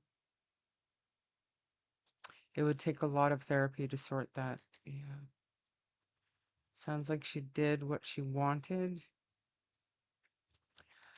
As much as I feel the word trauma is overused as is narcissist, but in this case, in my opinion, Daniel and Malaya were trauma bonding. I can't disagree with that. Patty did let Cody stay at her house as well. Yeah, you bet. What you cooking? I will never believe Malaya doesn't know what happened to Jack and Lily. I think they're both guilty for neglect, but did not do anything to Jack and Lily to cause them to be missing. Just my opinion. I feel like banging my head against a wall. The trailer they were in was a very tight space. How is it physically possible that someone doesn't know what happened? I'm with you. I don't think it would be. Mexico dude, can you turn the gain up, the gain up on my, I don't know anything about a gain. Is my, is my sound shitty again, you guys? Maybe both had bad relationships in the past and they both were both toxic in ways, and getting help and going to programs will be beneficial for both of them. Maybe. Malia's only interview still doesn't sit right with me. I feel something is off, just can't define it. It drives me nuts. Same. I think they fell asleep and woke up to the kids gone. That's the story. This guy is so bang on. Yeah. We are all assuming Malia left because of Cindy, but did reality hit her after whatever happened to the kids? If she recently reported her own abuse, is this a tactic with her family now? Maybe. Which part is terrible news? Thank you for sharing this. It's so important. Sadly, some people could have it drilled into their head and they still wouldn't understand or care to. Or have the confidence, I guess, to get out of it, even if, say, by some slight chance, this video is going to help somebody understand that they're in an abusive relationship.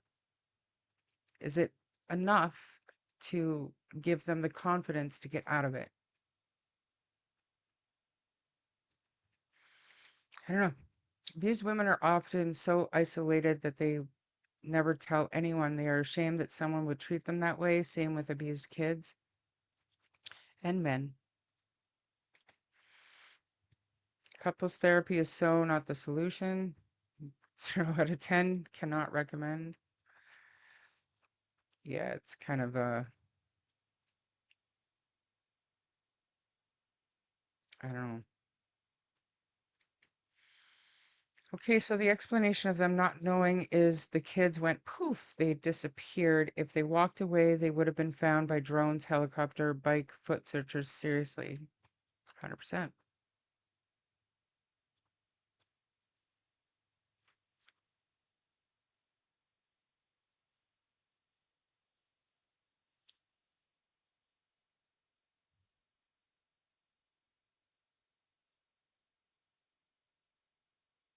Is Kent here?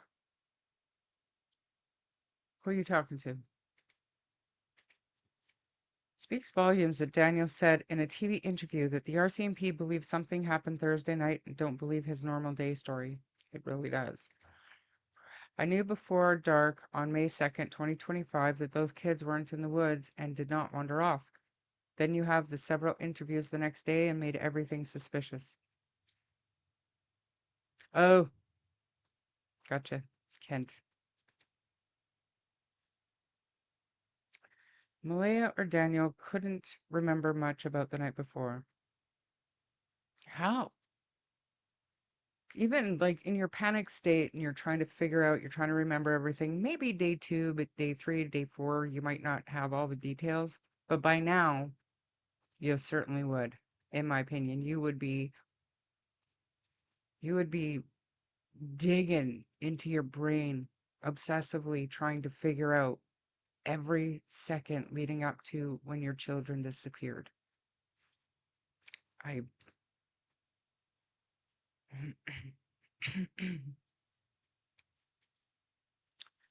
Malaya doesn't have no low self-esteem normally, but her sense of self is of a woman who has a man. If she were single, that would affect her self-esteem negatively. Interesting. Probably true. Pain and sorrow doesn't sit well with me.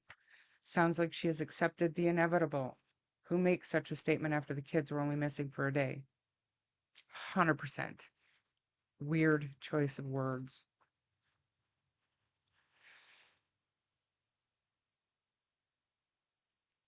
Personal experience, second husband. Devastating.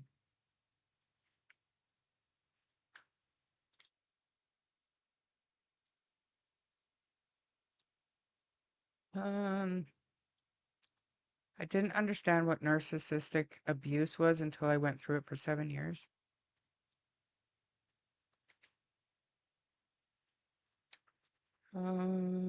Both parents are dumber than a bag of rubber hammers. What do you expect from two people living in a trailer in the backwoods, nothing else to do than drink, drugs, and abuse? How sad is that?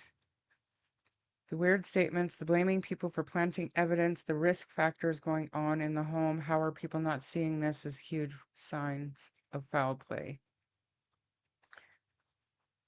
Who is the Hamilton lady from BC FN community who was talking about a hearing in February?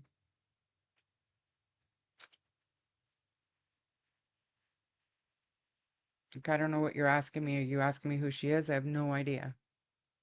And do I think that she's going to win? No, I don't. The You can't change the criminal justice system just because you're Indigenous or you're representing First Nations community.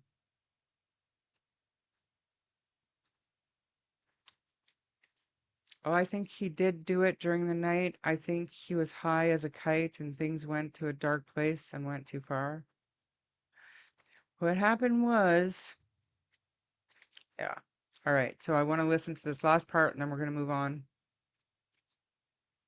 to we're gonna play behavior panel just for a couple of minutes. Not gonna watch the whole thing.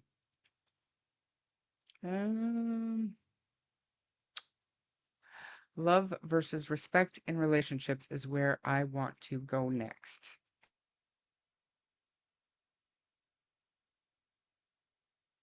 This reminds me, you asked earlier about, people who are thinking about getting married. Yeah. And one thing I wanted to say about that is that I feel like as people are moving into marriage, they're thinking way too much about love and not nearly enough about respect. Mhm. And, oh, I love him and he loves me. It's like, okay, great. Does he respect you? Mm. And I wish people would put way more emphasis on that question before they dive into getting married, because getting married really gets you in a really deep hole. What is, like, how would you constitute evidence of respect? So it's questions like, for example, what happens when either he really doesn't like something that you did, or you really didn't like something that he did? Mhm. And that's one of the ways that you find out whether there's respect or not. Because if there's respect, then when he's really mad at you or you're really mad at him, that's being processed in some kind of humane and decent Mhm. way, rather than suddenly you're dirt because he's mad or Mhm. because you're mad. Either way, he's making it that you're dirt. Mhm. And that is the way the abuser works. You're terrible if I'm mad, and you're terrible if you're mad. Right. Um, Got it. Yeah. and he flies off the handle, but then he apologizes. The apology doesn't count for much. He needs to not fly off the handle. But respect is also like, how does he talk about your friends? How does he talk about your relatives? Is he actually interested in your opinions? Or is he just interested in improving your opinions to make them more like his?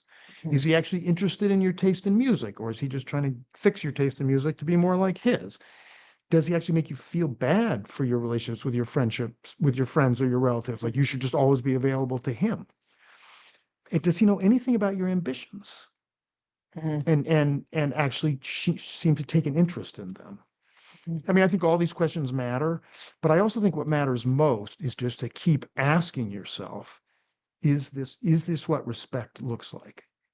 Because I think when people really reflect on that question, to a great extent, they actually do know it intuitively. The questions are helpful, but I think people largely have a sense intuitively. It's that they're not focusing on that enough. Mhm. Because in our society, it's all about, oh, is there love? Is there love? Is there? And of course, you want love. That matters too. Yeah. But I don't feel like people ask themselves, and women in particular are conditioned not to think too much about whether the man respects them Mhm. and just focus on whether he loves them and whether he'll be a good provider. And keep asking yourself, does this feel like respect? Does this look like respect? Am I being seen? Mhm. Am I really being seen, or is he seeing an imaginary person, seeing me as way better than I am and seeing me as way worse than I am? Either way, he's not really seeing me. Well, and this maybe gets back a little bit to the therapy thing, but also to this other piece that you talk about. Something I thought was really interesting, which was defining reality. I have known people who present a view of reality that is just seems off in a big way. And it is almost intractable. And I had this thought when that has been presented to me in these ways, which is if I disrupt that reality, they might get pretty angry at me. And in some ways, thinking that way, right, where they're defining reality, I could see how that could get confused with a narcissistic type of personality dynamic, because if narcissism avoids contact with reality because reality is too painful and you see too much who you truly are, Right. then by the same token, someone who's defining their own reality, you could see how one might wonder, is that a sort of an extreme narcissism where if you burst that bubble, they might go in for the attack because it's too painful to tolerate the reality you are presenting them with. But this defining reality, I thought that was an interesting. So one of the powerful tactics that an abuser uses is what in the field we refer to as defining reality. And it means that he really controls her sense of what is real. And some of the ways that he does this are, first of all, by just speaking with a remarkable level of certainty, where he is just so sure. So he can say things that are completely not true, but he says them in such an authoritative voice that it makes it very hard for her to question. She starts to think, well, he must be telling the truth because he just sounds so. So he'll say, for example, the police, this is how they handle certain situations when it's not, might not be true at all. But he talks about it with such certainty and authority that it sounds very persuasive. And then if she tries to suggest that maybe that's not it, what she's going to get slammed with ridicule, a very intense level of ridicule. And I think people often underestimate the power of ridicule. They underestimate the power of various forms of psychological assault. And one of the mistakes, for example, that gets made a lot in domestic abuse is people saying, well, this guy only uses psychological abuse, as if somehow these were ranked, like psychological abuse is here, then physical abuse is here, and then sexual abuse is here for how damaging they are. You can't line them up that way. You can't line them up that way. There are abusers who use almost no physical or sexual violence who do unbelievable harm because their level of psychological abuse is so high. And ridicule is one of those things that if you use it in really extreme and severe ways, will do very, very serious damage. And so that's just an example of a key tactic in defining reality, is to ridicule the person for trying to suggest that maybe their version is the real one, when you're saying, no, this is what's real. It then unfortunately dovetails with the way that an abuser cuts the woman off from other people. Because if you're very isolated, and an abused woman does tend to become, not always, but does tend to become increasingly isolated over time, that's going to increase the impact of the one voice that you're hearing. If the one voice that you're hearing is the only voice that you're hearing, it gets more and more power, more and more opportunity to define what is real. What if, though, the person getting abused, the woman with whom he's trying this tactic on, what if she knows this claim is false, right? I mean, even if she can't say it, does it mean he has less hold on her? Yes. It's actually in some ways better. I mean, it's going to be specific to her particular abuser that she's dealing with. But often it's better for her to stop challenging him too much aloud, because he's going to be so good at hammering that down. And she'll in some ways lose it more for herself. But there are women who have told me that they manage to just go inside themselves and say, but I know this is true. And yes, when she can do that, that really helps her. He's always going to be looking for signs. I mean, I know this makes him sound almost more a mad scientist than abusers are, but I'm not exaggerating here. That the abuser tends to look for signs of resistance the way any oppressor does. Keep an eye out, so to stop them down. And so if he notices ways that she's holding on to her sense of what's real, he's going to take steps to stomp it out. So it does become important for her to be secretive. And people may criticize her for being secretive, when actually it's a really good thing for her to become secretive. If she can find a place to keep a journal where he doesn't know where it is, it's actually one of the single best things she can do for her mental health in the face of abuse, is to be writing it down and then hiding it somewhere. And the writing itself is a really crucial and powerful process, but also because then she can reread it later. And one of the ways that abuse works and abusers work is by constantly, the abuser keeps denying that he ever did the things that he did, or to the extent that he admits them, he makes them sound like less than they were. And he's always saying that her reactions were out of proportion. Even if he admits to what he did, it's still that her reactions, that she should have been okay with it, or it shouldn't have had, that her reactions were out of proportion to what he did. And so that stuff creeps into you. It's not, you can't help it. Any human being, I mean, this is how interrogators work, this is how torturers work, because any human being will start to absorb. None of us is impervious. That's what I'm wondering, You right, will start to absorb stuff over time. The only people who can tolerate that kind of thing without absorbing it are people who've basically been trained to be secret agents. So they've been actually systematically trained over a long period of time how to defend themselves. But any ordinary human being who hasn't had super specialized, high-level agent type training, this stuff is going to affect you. You cannot grow up with a parent who tells you you're stupid every day and not have that creep into you. You cannot have a partner who tells you you're stupid every day and not have that creep into you. It's just, unfortunately, it's not possible. So you will have times when you start to believe all this stuff. It's just natural. Oh God, I guess I am blowing it out of proportion. Practically every abused woman I've ever dealt with has said, I think there were times when I was blowing it out of proportion. That's not because there's something wrong with women. That's because that's what abuse does to you.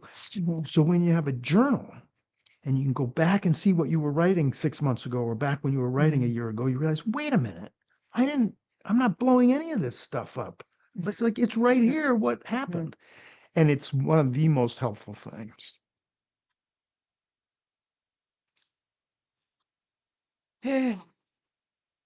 Yeah. I think that this video, this guy, Lundy, fantastic. Highly recommend going and watching that.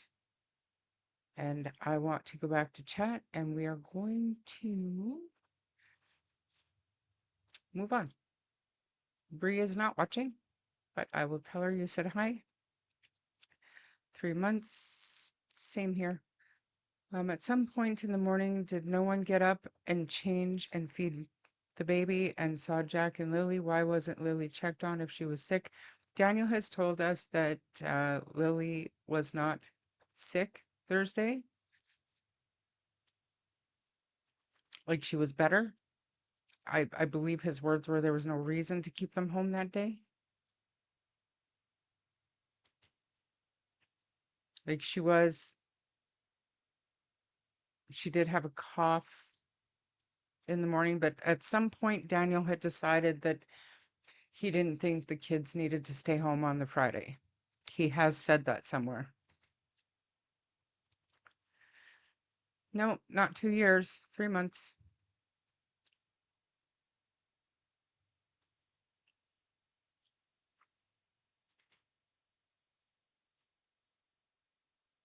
Good point, Barbara. I've thought the same. It's just all off to me. Like a lot of red flags. If you're living together legally, she was on welfare, Daniel wouldn't be allowed to live with her. Or welfare would be based, it'd be your income would be deducted off your welfare. It's 3 months of continuous. I just went through something. Not personally, but I helped somebody with court papers. If you live with a partner, then the government wants to know because everything is paid based on income. Yeah. Almost like the people who view the people on the property are innocent, refuse to accept reality. They are very committed to their current level of understanding. Facts be damned. Right. I'm sure there was fraud with both of them to some degree. We don't know like how long Daniel had only been working for a day, but you can do things legally and not defraud the government and still work and still collect government benefits. You just have to report your income. So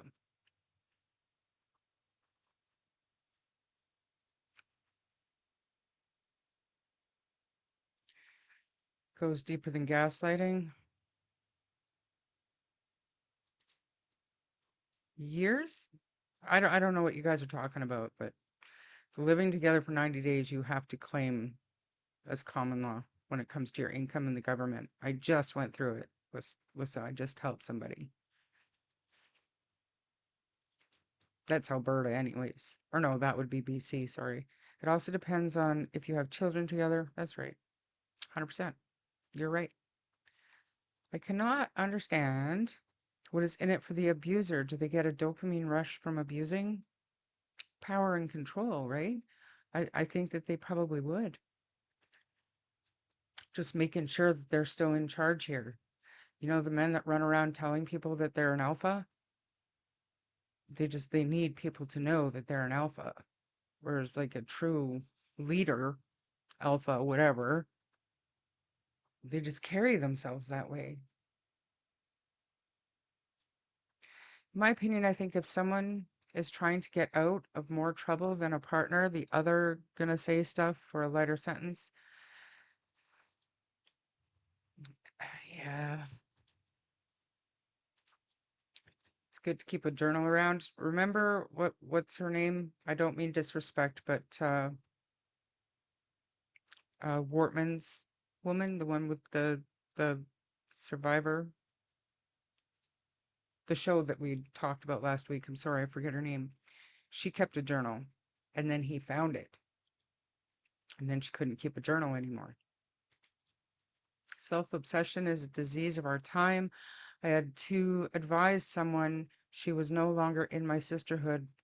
She was posting pics of her perfect family online while she was jumping her besties. Wow. There's always Carla Homolka. 2 years. Wow. You have to you have to live with somebody for 2 years before you have to claim their income? Not out west. We determined if you're talking about the picture and stuff that we talked about the other night, that was not Lily. I did clarify. Somebody had sent me a picture of the actual child whose black eye that was. That was not Lily, but Daniel himself told us that Lily got a black eye on Wednesday, 2 days before the kids were reported missing, at Grandma Patty's house. Right, okay. He said on DT he would not have kept them home. I know I heard it from somewhere. No, I'm not doing that. Oh no. Really?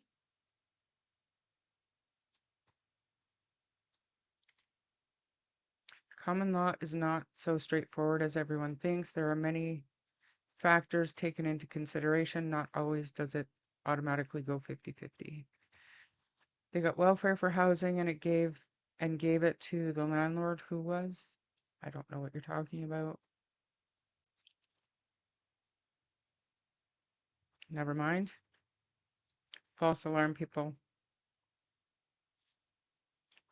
I still think they slept in and didn't tell the kids they didn't have to go to school, so the kids set off, missed bus, and tried to make the journey. I'm on board. Malaya's mother knows what happened. I'm sure she would have got it out of Malaya. Hi, Canadian cat lady. Thanks for coming.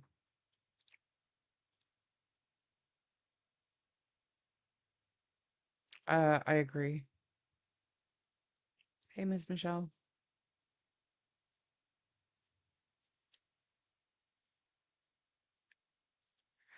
Maybe that's, I don't know. Maybe that's without kids, but like I said, I just finished going through something, and Family Law Act in BC. Yeah, I don't think she's alive, but I wish people would be careful with what they put on their thumbnails.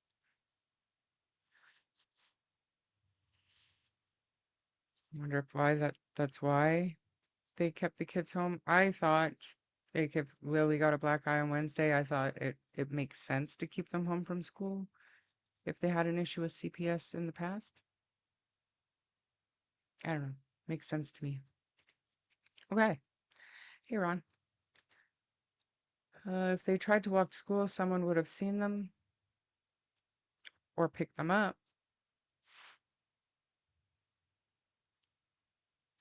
after 30 days. Yeah, I mean, if you have support, if you have a second income in your house, you have to report it. I'm sure it rarely happens, but I'm just saying what you're supposed to do. This is Lundy Bancroft, Ron. This is a domestic abuse counselor, I guess. A very interesting video. We were doing something a little bit different today. We were talking about domestic abuse. It's an excellent video. I posted the link a few times. I am going to post it again, and I highly recommend going and watching the entire thing. But now we're going to move on. We're going to play behavior panel. Just cause. So, are you all familiar with body language and the behavior panel and all that kind of stuff? Is everybody, like, we know about Duper's Delight, we know about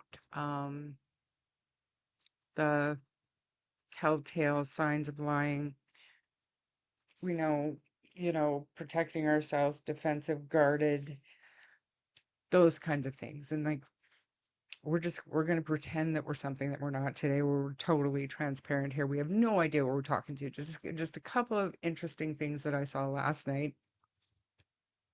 And I can't remember whose video I was watching, probably Mike MX, but just a couple of things that I can't believe I missed.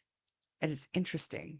And I want to see if you guys can pick up on it and what these behaviors could possibly mean according to the behavior panel.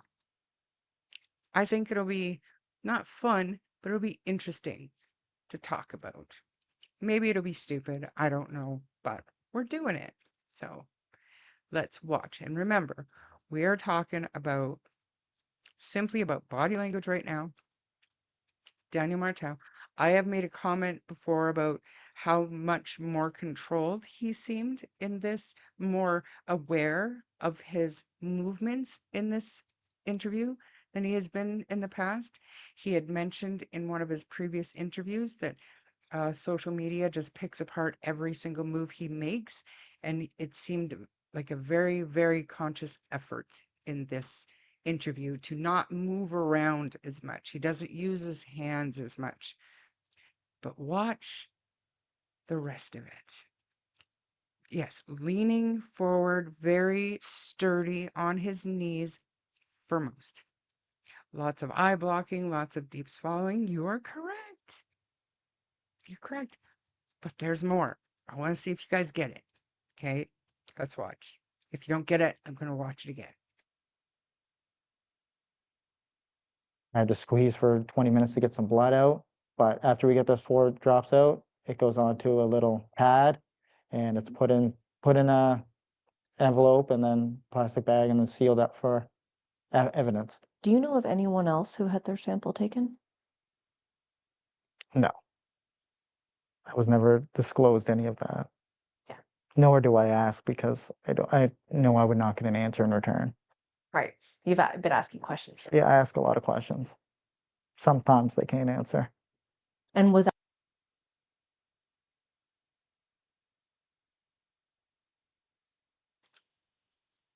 What was the question she asked? If anyone else had their blood taken. Karen Jones, thank you. And what does that mean? Covering the groin, what does that mean? According to the behavior panel, what does that mean? It's unconsciously protecting his his most vulnerable. You guys want to see it again? Crazy.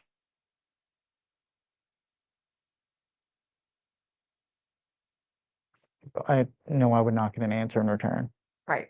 You've been asking questions. here. Yeah, I ask a lot of questions. Sometimes they can't answer. And was that voluntary or did they That call was you out? 100% voluntary. They never have to get a warrant to do anything. I'm always cooperative. Just like in the past, I keep asking them, do you want my phone? Do you want me to do more polygraphs? Like I'm open to everything. And I always tell them that. They say, Daniel, no, we don't need your phone.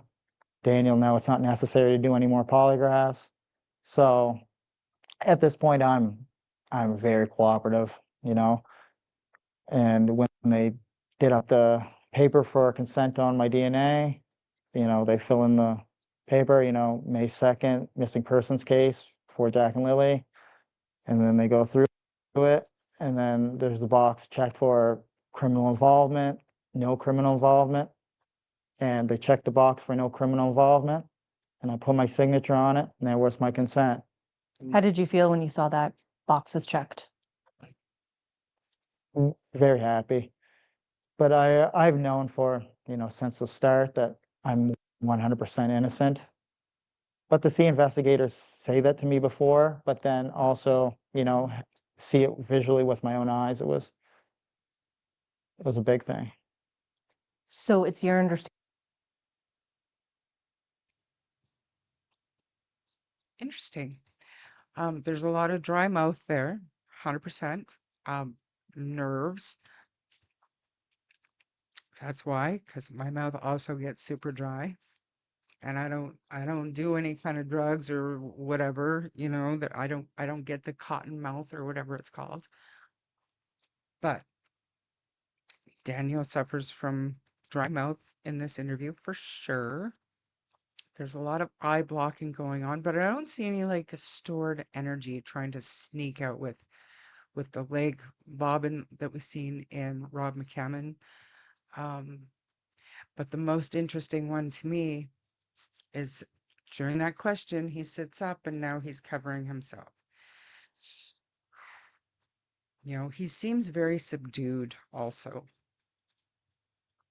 which is wild because it wasn't for another 20 days that he was charged with anything. So, let me see here. Protecting himself, his jewels, he's holding one. And he does, when he's listening to questions, he's nodding affirmative, but the words coming out of his mouth are negative. No.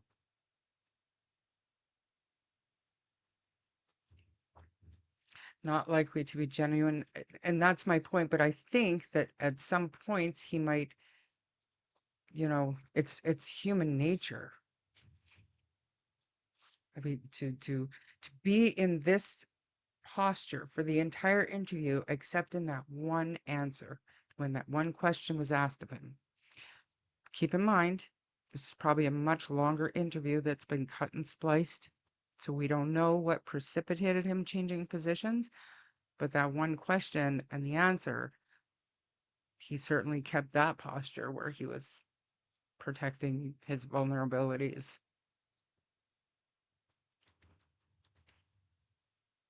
Where's the paperwork with the checkbox? Well, that's not something he'd have a copy of, I don't think. Do you think? Does he look to the right or the left when looking down? He is looking to his left. His left. He does. He looks broken and scared. This was before the docs came out. The lifted redactments? Yes, but he knew what was coming out. He's been well aware of what's coming out since November.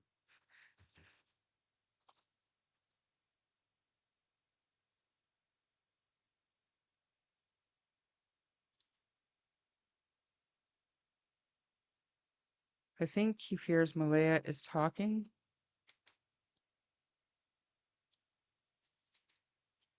Daniel is not genuine at any time or place, so it's not likely to be genuine. Heck, Daniel is not a genuine. What you get is what you see. I don't know. I'm not talking about him being deceitful or trying to hide the truth. I'm talking about just his body language and how he is very controlled.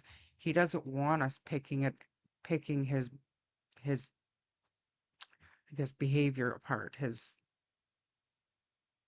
how he's sitting, how he's talking, the deep swallows, you know, his eyes are a little bit wider at times, like he's just this this this interview is definitely different than the rest. And maybe is it he's because he backed away from social media, now he's had the time to go back and see everything that he's said and all of the drama and bullshit that some of what he's said has caused? Has he had a time now to really reflect on what's happened here? You know what I mean? There's something definitely different. And do I think that he knew charges were coming? No. I don't think his controlled, I guess, appearance, his controlled performance here has anything to do with the charges that came 20 days later. But there's something else. Let's just, I don't know. Let's keep watching, see if we can see anything else. It's just interesting. We're not psychologists, we're not body language specialists, but it's interesting to watch and really think about it, in my opinion. You know, see it visually with my own eyes. It was a big thing. So it's your understanding you believe that RCMP do not consider you a suspect? I'd say 100% I'm not considered as a suspect at this point. Why is that? I mean, from that box being checked, but we can also go back to when I had my polygraph exam. When we went over the questions beforehand, all the questions were on death, right? So they concluded that by the end of it, I was truthful with all my all my answers. So I didn't have anything to do with the murder of Lily and Jack. And there was no questions on the disappearance or abduction or kidnapping or anything of that nature. So that leaves me with, I didn't murder the kids. I have nothing to do with the disappearance because they did not ask any questions on that. And so What do you guys think of that? What do you guys think of his determination that, the RCMP don't have evidence of an abduction, so they weren't even, I guess, considering that when they did the polygraph test? Like, that's strange to me that the polygraph test would have been strictly on the theory that the children were not alive anymore. That's odd. What do you guys think about that?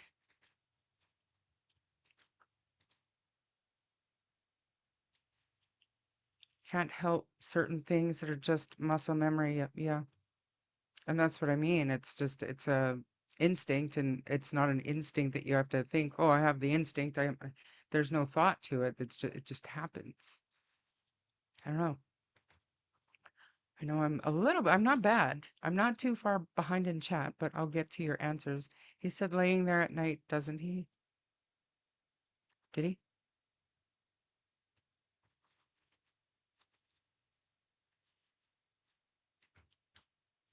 He looks scared and nervous. The confidence isn't there like it was when the cadaver dogs finished searching. I know that 100% they are not going to find anything. Remember, he told me that he said that and he was emphatic about it, that the kids aren't dead. That's what he said when I said, how can you be 100% sure that they weren't going to find anything? And he was quick with his answer and said, because the kids aren't dead. Why do they cut it off to leave people guess? The thing is, Daniel is not going to tell the truth now. He's got to plow on. Yeah. Watch the DT movie? No, thank you. So I know, because I was obsessed with Chase Hughes for a long time. because I think he's just brilliant. He's a very smart man. So I would watch Behavior Panel a lot, and the at least Chase and Mark, they will watch a video on slow motion with no sound, just to strictly pay attention to eye movements, and the rest of the body language. And they'll do that over and over and over again. I better not be muted, Sailor.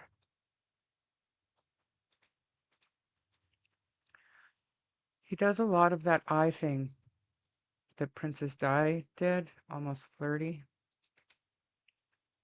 Also, the look of regret on his face when he says murder, like he saw a ghost.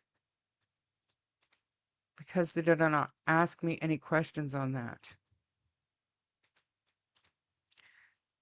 I think, Lori, both know, but I could be wrong too. Both stories told by them were off to me. It was the normal panic you would see in most parents at all, and seemed recited speeches.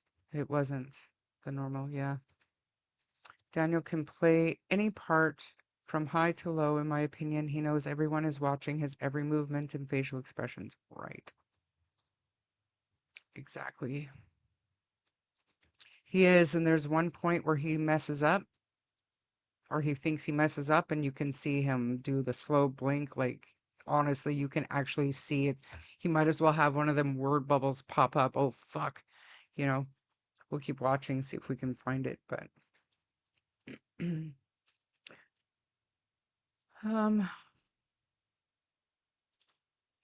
Why were they saying this was probably it for interviews, or did I hear wrong? No, that was just my guess because he was charged. He was charged 20 days after this was filmed. So I don't think, unless, like, just say, unless the Crown withdraws the charges, they don't move forward with the charges, or he's found not guilty of the charges. I think at that point, Daniel might come back out and say, see, told you so.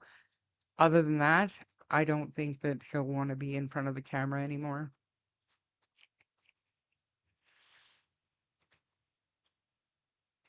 And remember, if he's lying, then so is Malaya.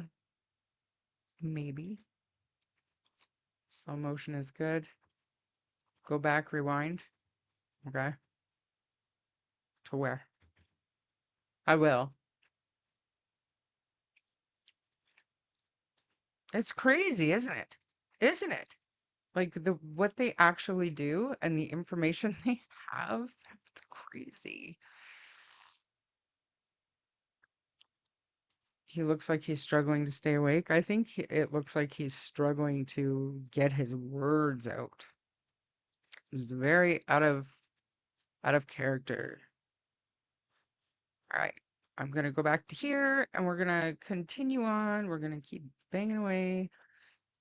Ron Mexico, I agree. All three on the property are lying. Could be. All right.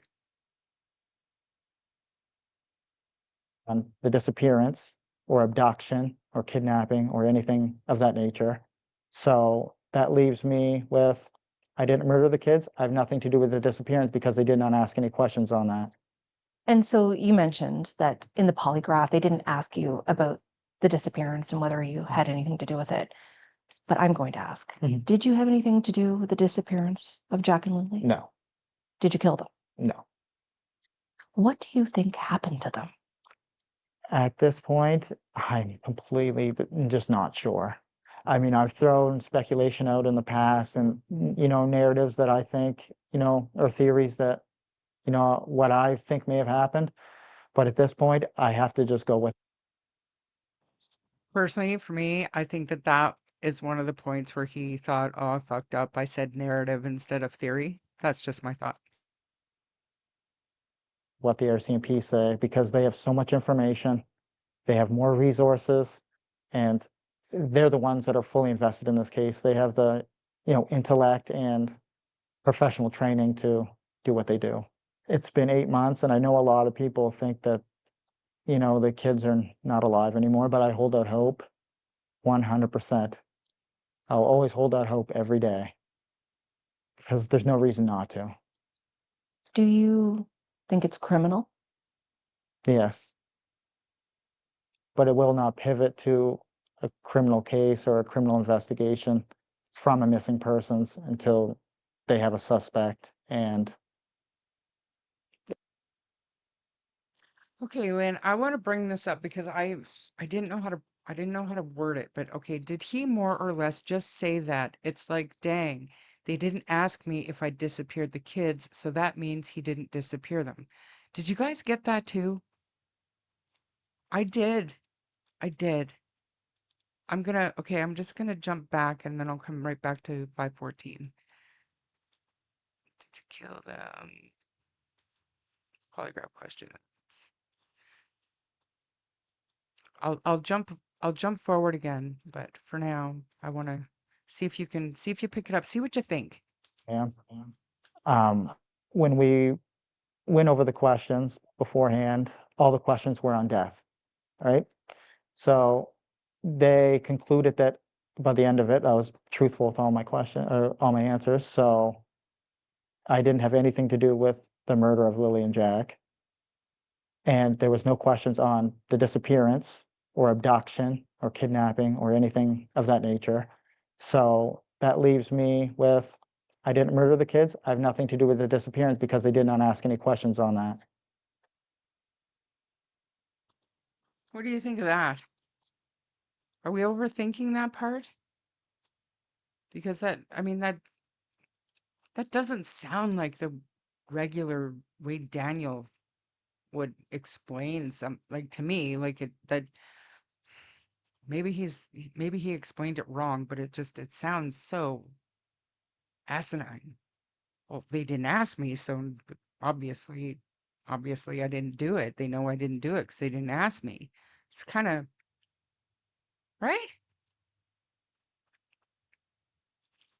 That's easy because he's been blaming her for hiding the kids, like for her being responsible for this disappearance. So to him, when he said that, Malia was going to be arrested and charged and go to prison. Kind of like his answer to what happened on Thursday. There was nothing really that happened, so therefore nothing happened that day. Right. Good, good point. They asked him if he murdered, but nothing to do with the disappearing. So that means that they just automatically assume. Do you know what I mean? Because they didn't ask him. I don't know. How do you word that? What do you guys think about it? Uh, that is the way Daniel thinks. He reinterprets every question so he can answer in some wanky way without incriminating himself. A talent he learned early in life living with Janie. That's very astute of you. I feel they have changed how they are engaging with him, and he's not confident now. I couldn't agree more, Colburn. But, well, at this point, January 6th, maybe.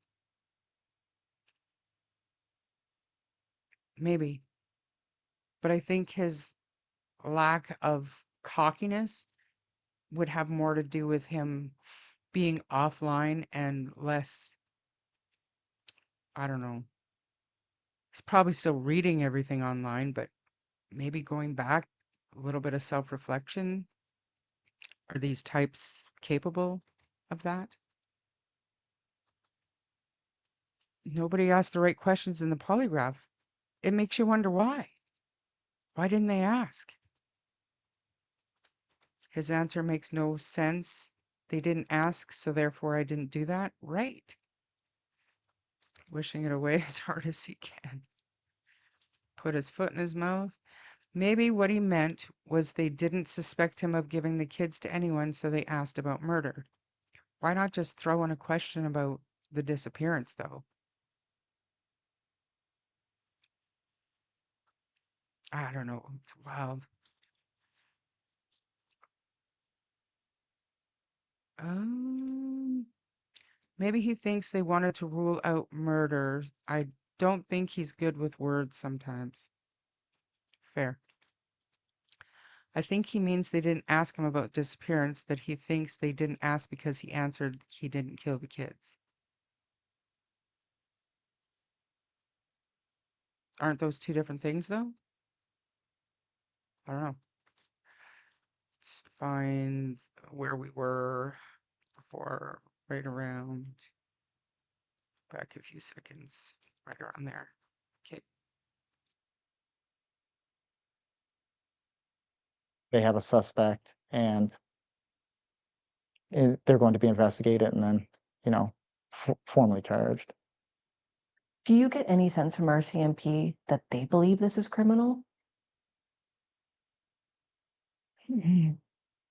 Yes, but they don't openly share that or talk about that concept with me. That's pretty limited. They use as many, I mean, they use the least amount of words they can to convey what they're trying to get across or questions, or it's usually me who tries to dive in depth with them, but you know, they're pretty tight-lipped on everything and they should be. How many times have they officially interviewed you? Formally interviewed, the very first one was about 4 hours, and since then, I'd say about maybe 5 times. I don't know the count exactly, but probably around 5 times. And when was the latest one? The latest one would have been that would have been on the blanket, so and the actual formal interview for that wasn't very long. That was probably about 20 minutes, but the amount of time I spend with them is a lot because we go over a lot.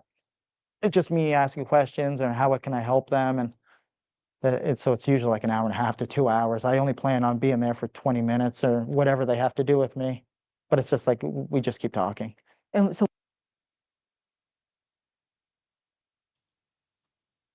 So to me, he starts using his hands again.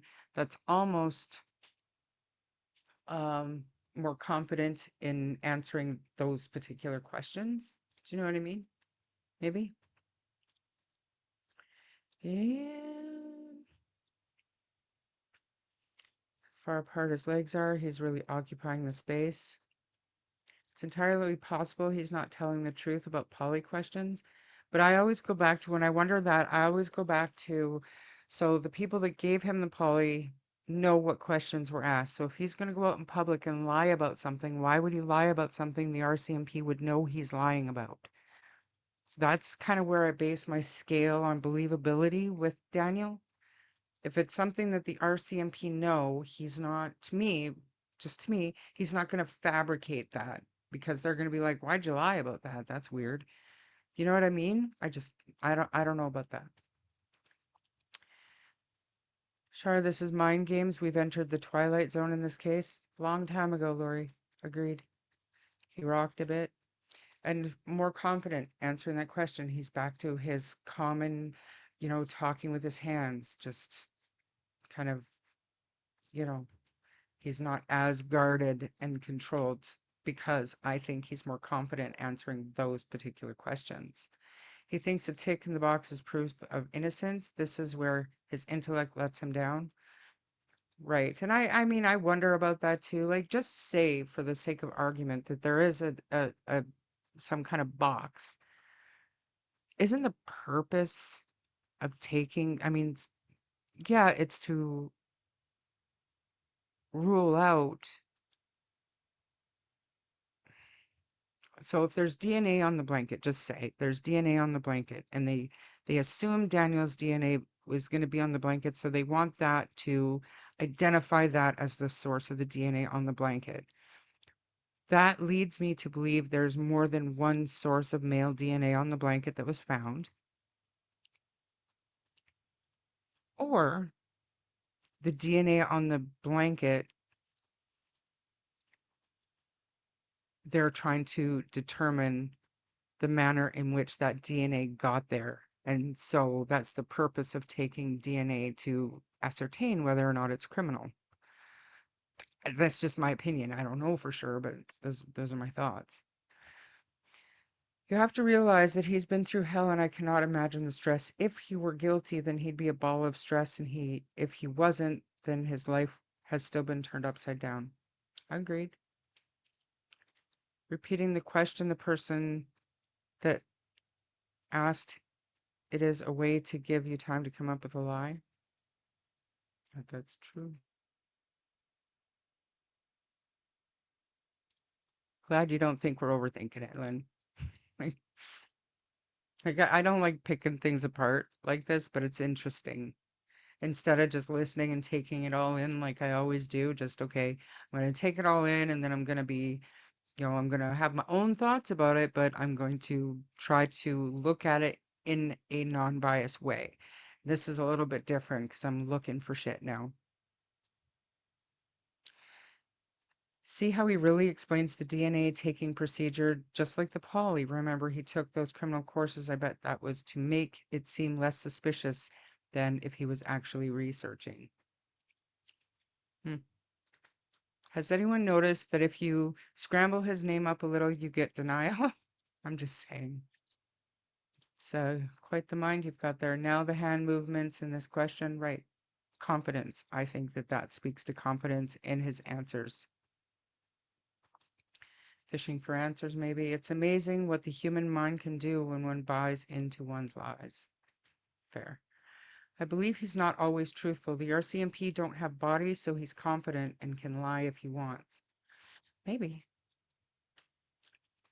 What questions were the hands quiet on? All of them, except for this one. And the question about anybody else having their DNA taken, that's when his body position changed, and his hands instinctively went to his groin, protecting his vulnerabilities, I believe the behavior panel calls it. But then this one, when he's answering questions about his interrogations and his cooperation with the investigation, which I think we can all agree that he has cooperated with everything that the RCMP has asked of him. So why wouldn't he be confident in answering that?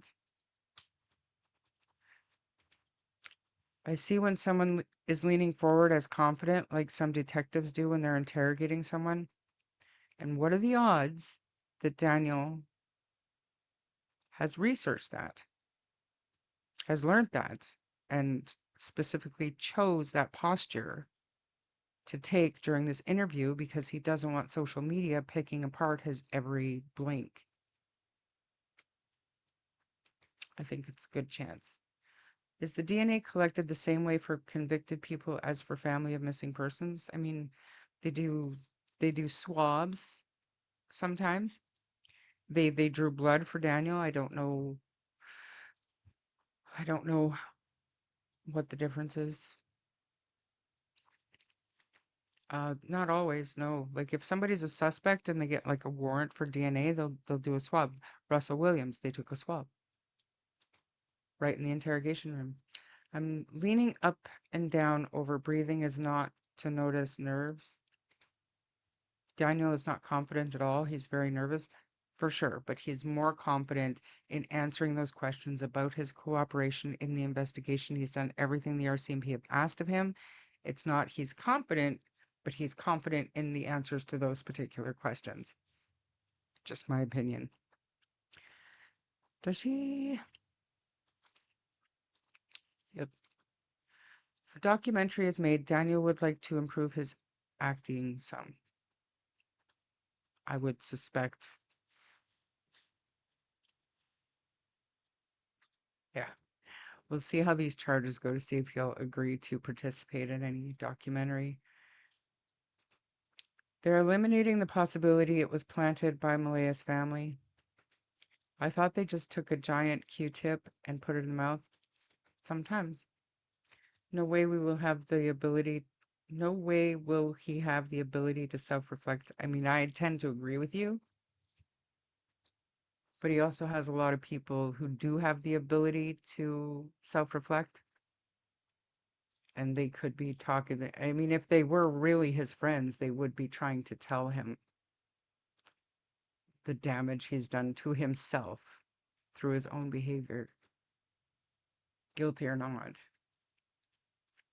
It's also took to rule out or in Malaya's would have got blood taken because if the kids are found, they test DNA against the parents. Right. And I heard they did that before Please Bring Me Home search. If Daniel's DNA is the only DNA on the blanket, maybe he put the blanket on the tree. Yeah. But like I said, the fact that they would want to rule his out or identify his DNA, maybe it's a single sample off the blanket and they just want to make sure it's Daniel's, or there's more than one male DNA on the blanket and they want to separate his from the other sample. It's one of the two, I would think, because taking DNA is not determining. Just because they voluntarily took his blood voluntarily does not mean that he has no criminal involvement automatically. That usually DNA is taken to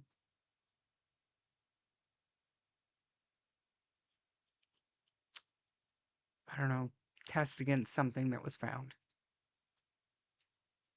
And because his DNA would be on that blanket, it leads me to believe that they want to make sure it's his or there's a second source on there. We now have the answer why he passed the poly. Do we?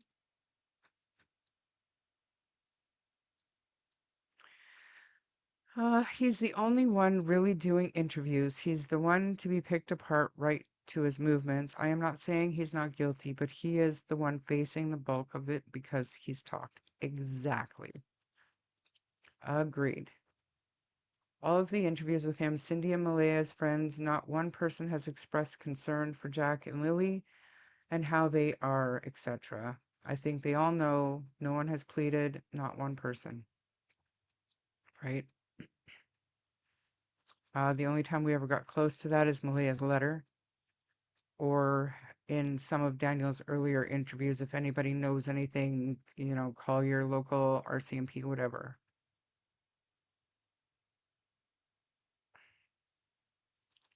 Yeah, I have no idea, Seawood. Where's truth? You're right. I noticed. Hey, Sunny. I read online they can request blood sample for criminal cases. Well, yeah. What I read is the pinprick blood sample is the only way to collect DNA specimen for convicts. Well, he's not a convict, though.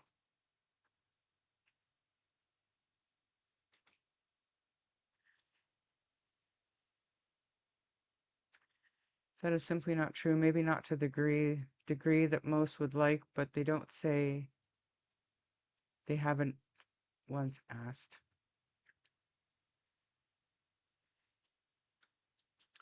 Daniel has spent as much time studying in high school as he has done to appear innocent. He would be the premier of Nova Scotia by now. Lots of talk about themselves, but nothing about please bring them home. Just got home from work. The sky is up. Maybe you just got home from work. Now you're on an early shift. Does that mean we get a live from you? Is that what that means, Sonny? Not one of them. It was about what they're going through and have gone through for the past 9 months. If they didn't know and someone abducted them, then where is the pleading? Right. Or the sharing or the raising awareness and not relying on strangers to do it for you. Think they found blood somewhere? Oh, they certainly found DNA somewhere. 100%.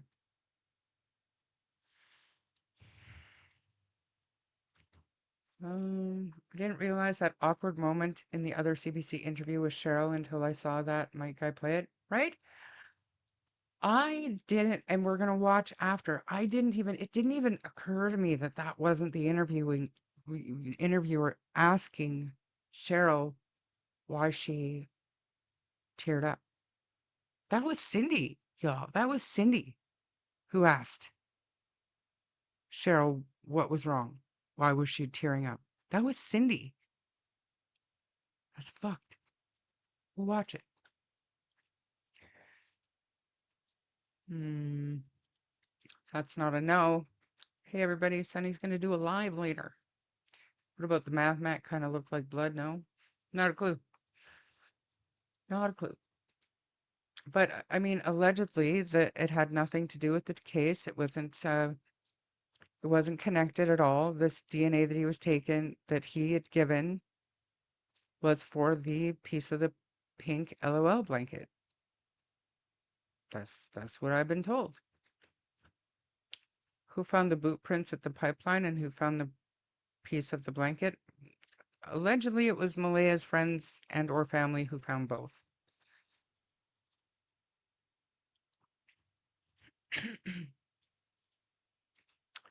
No, no, my information tells me otherwise, but could be wrong. Just did a quick search. RCMP usually do mouth swabs for DNA. DNA test for drugs. You could also do a urine test for drugs. So I mean, it's not that's something that he's, I believe, don't quote me, but I believe he's mandated to do to continue seeing the baby with his supervised visits. He was mandated to do random drug testing. I don't know that the RCMP would need to do that for that purpose. It was to eliminate him as a source of the DNA on the pink blanket, I believe. But that, like I said, that just raises the question. So does that mean that they wanted to make sure it was his DNA, or is there another male sample on that blanket? My question.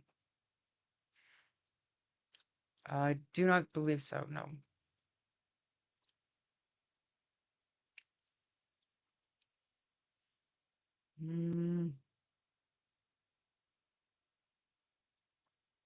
Weird assumption that they didn't ask about the disappearance, so they know he hadn't anything to do with it. Right. Right. Why didn't they ask about that possibility?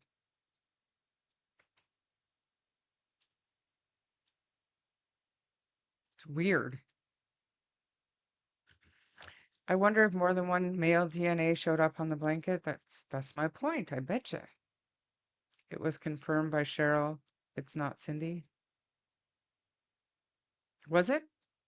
'Cause sure sounded like it came from behind the camera. Was it the reporter? I did not realize it was Cindy speaking either. Mike's video. It's a great, if that's the truth.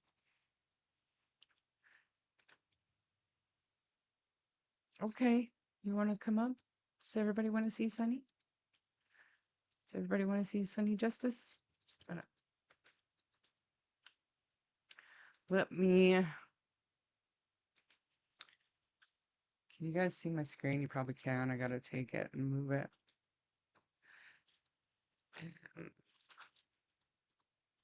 Let me invite her.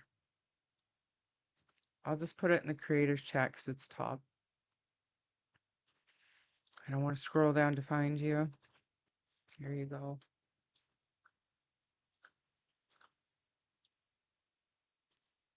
Okay. It's not her voice. If it wasn't Cindy, then who was it?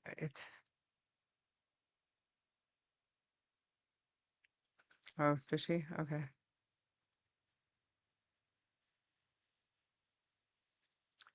Scrolling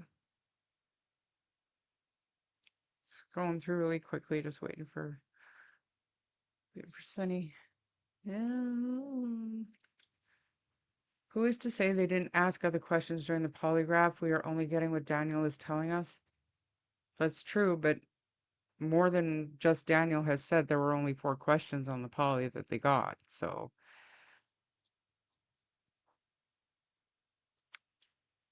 Mike heard it. He said he was going to delete his video. He felt so bad. Okay. Yeah, I didn't know that about shenanigans. Cheryl contacted another creator and clarified it wasn't Cindy. Let me just see.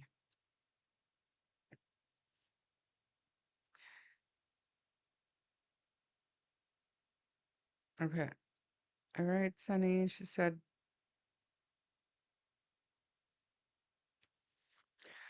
She said she's going to be a few. So let's move over to this one. Anyway, like I said, this is Nova sent this to us this morning in the creator chat. She said that this has just a couple of little extra things that we haven't seen yet. So,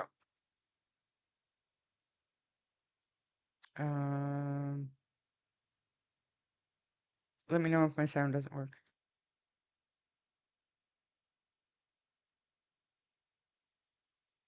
Right, was this some of the stuff that you guys had been like washing when you got it, or?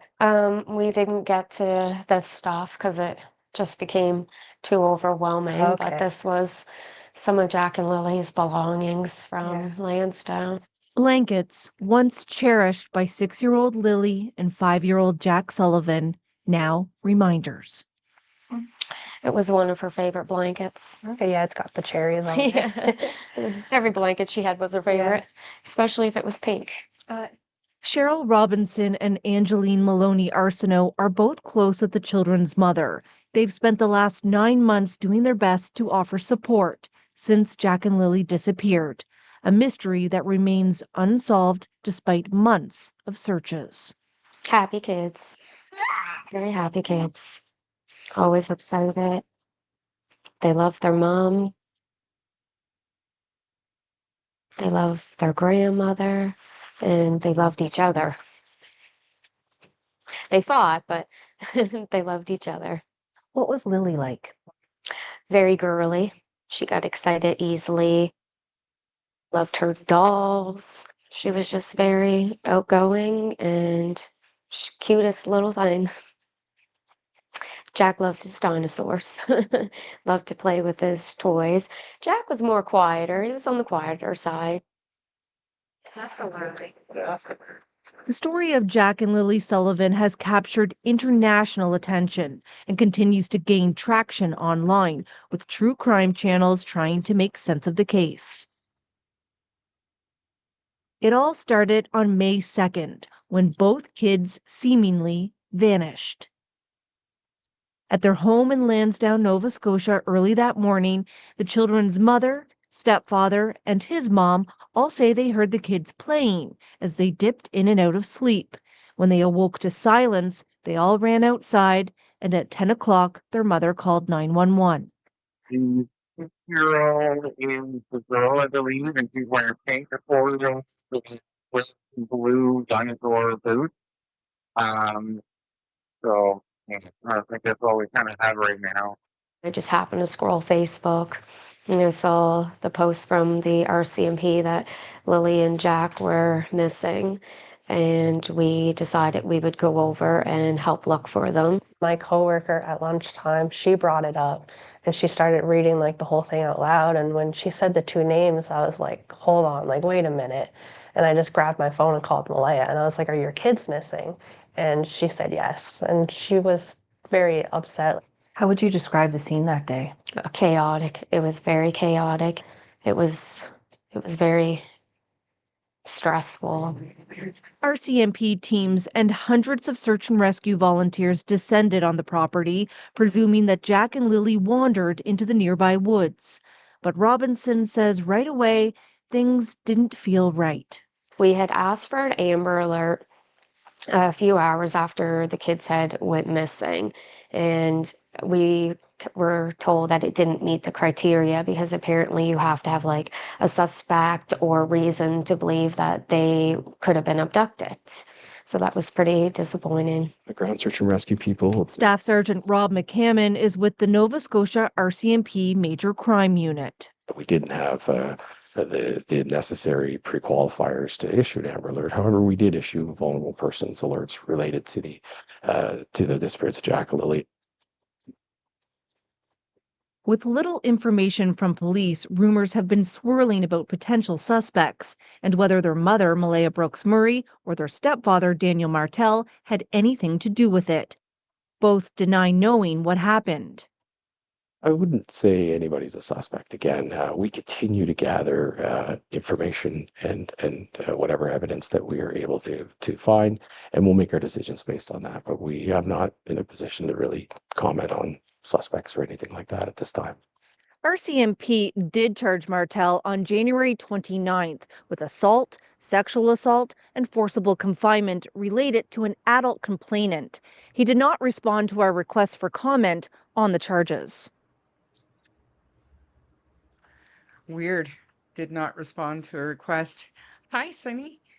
Hey, how's it going? Been forever. Yeah, How have you been?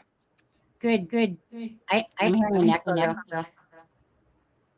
Oh, you echoing? I'll mute when you talk.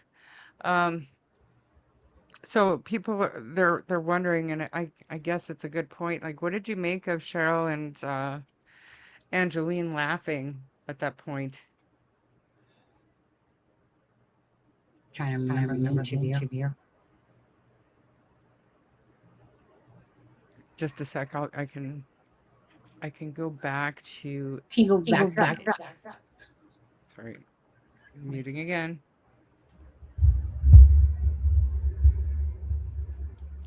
You can go ahead.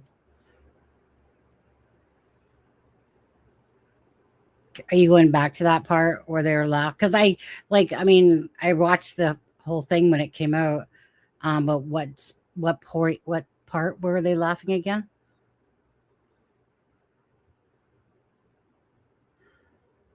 Okay, I'll mute myself here, but right here, I think. A few hours after the kids had went missing, and we were told that it didn't meet the criteria because apparently you have to have like a suspect or reason to believe that they could have been abducted. So that was pretty disappointing. The ground search and rescue people. Staff Sergeant Rob McCammon is with the Nova Scotia RCMP Major Crime Unit. We didn't have the necessary pre-qualifiers to issue an Amber Alert. However, we did issue. And I saw the post from the RCMP that Lily and Jack were missing, and we decided we would go over and help look for them. My coworker at lunchtime, she brought it up and she started reading like the whole thing out loud. And when she said the two names, I was like, hold on, like, wait a minute. And I just grabbed my phone and called Malaya and I was like, are your kids missing? And she said yes. And she was very upset. How would you describe the scene that day? Chaotic. It was very chaotic. It was very stressful. RCMP teams and hundreds of Charmaine, with regards to Angeline, is it Angeline and Cheryl's whole interview? All I can say, like my personal opinion on that whole interview with them, was simply that you could always see Angeline scratching herself. So she was obviously somewhat, has a nervousness going on. Cheryl was definitely holding back from stuff we already know. So it was kind of one of those interviews that it was, like a decent interview, but yet knowing what we know, it was like, it's almost like when you're saying what people want to hear, but you're not really fully saying it as normally you would, you know what I mean? It's kind of like watered down a lot. So it was just kind of like, there's points where normally what she has said about Daniel and when she's kind of asked certain questions. So it wasn't like having what I would call one of those very truthful interviews of how you really feel. It was just a very much watered down one. And yeah, so it was just kind of like what I would call a generic media interview,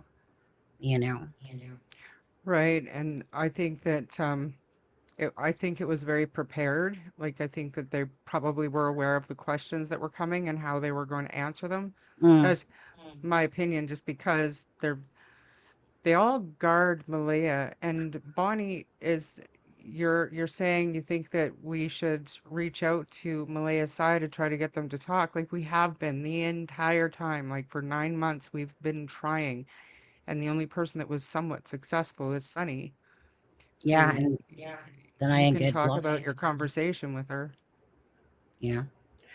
Yeah. I mean, in the scope of this whole case, honestly, like, doesn't matter if we watch Daniel's interview, their interviews, it doesn't give any answers to what happened to Jack and Lily. Daniel, he's a liar. There's no marking, according to the police, of this box that Daniel says was checked off.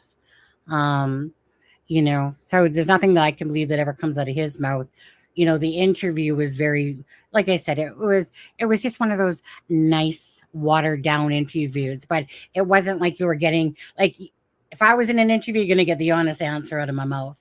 None of this, prepping and stuff like that, or saying things what we want to hear. No, I just kind of say it as it is, but not everyone works that way. But so that interview for me was just an average interview that where the answers weren't really answered in some situations to what I know that Cheryl has said on the other platforms, so yeah. So Can I ask, go ahead.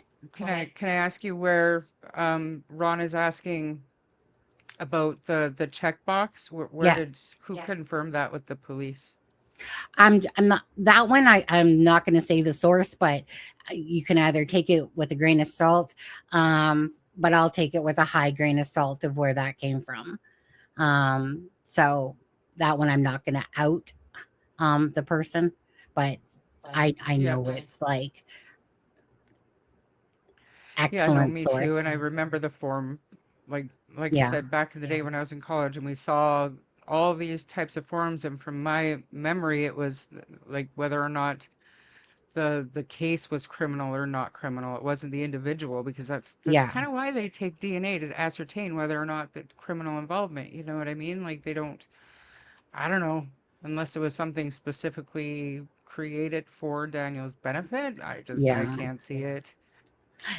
Like I said, this source is like, on your highest level in a sense, and I'll leave it at that.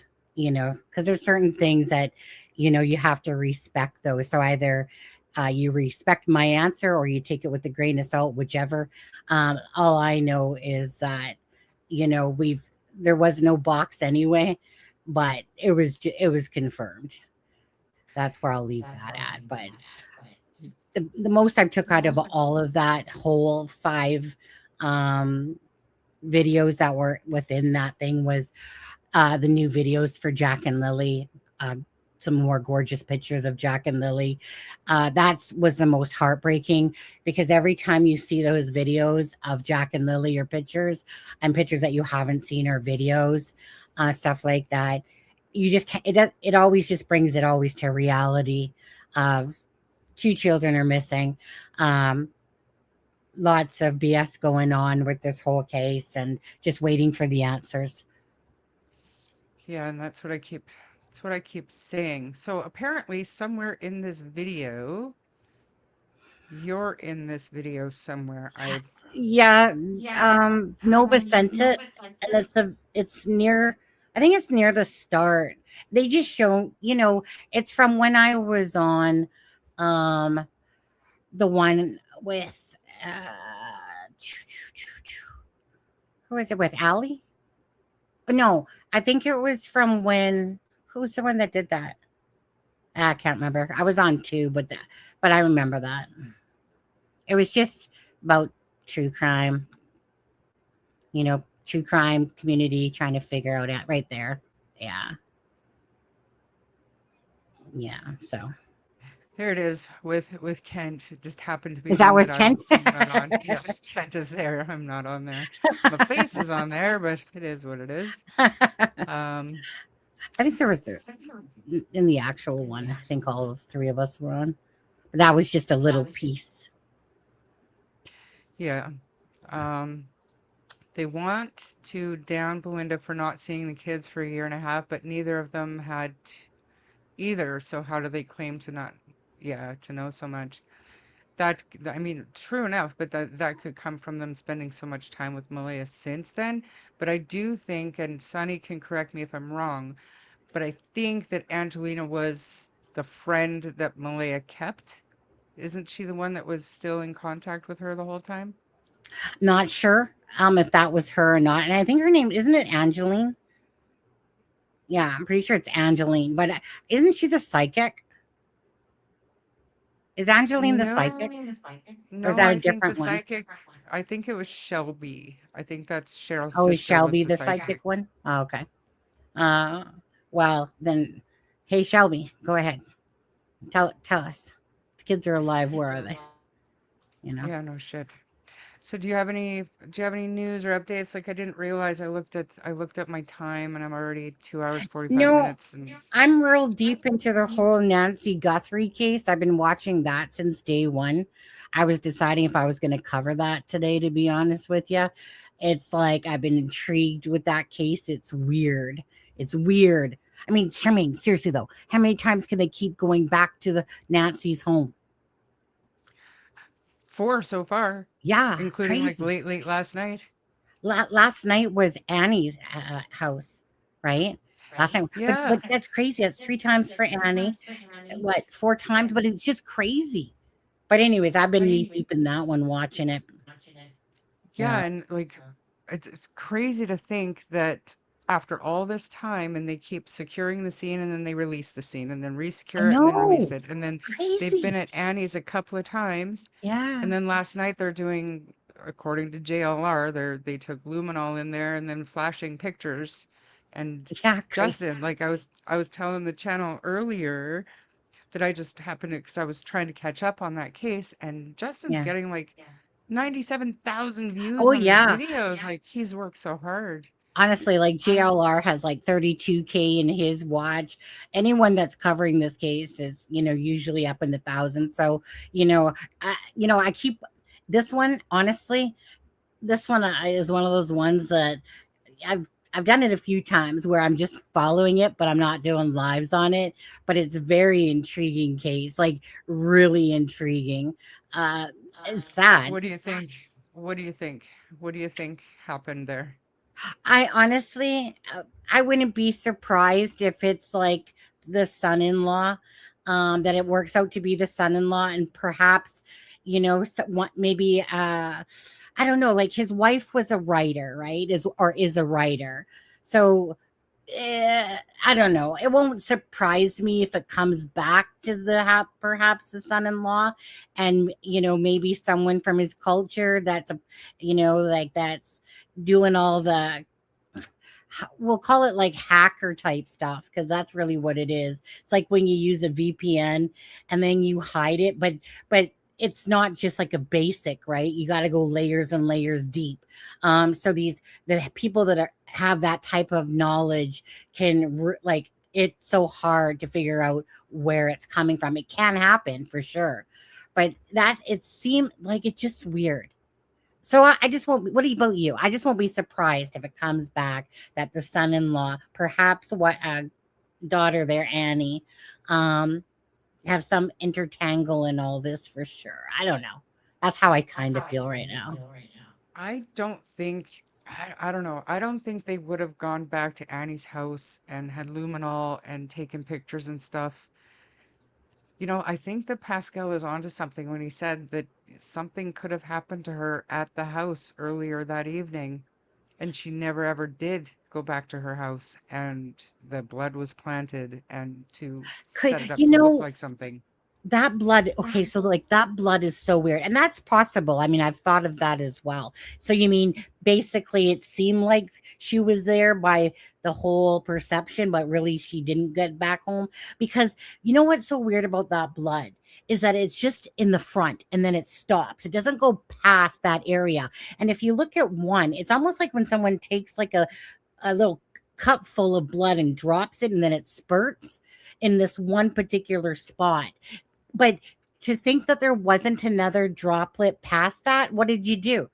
Did you wrap something around her face and throw over your shoulder to a car? No, you would see a couple more droplets. So it could very much be, I've thought about it too, planted, but that one splatter especially looks strange It is because very weird. it's like taking a straw and going and blowing all the blood around type of thing.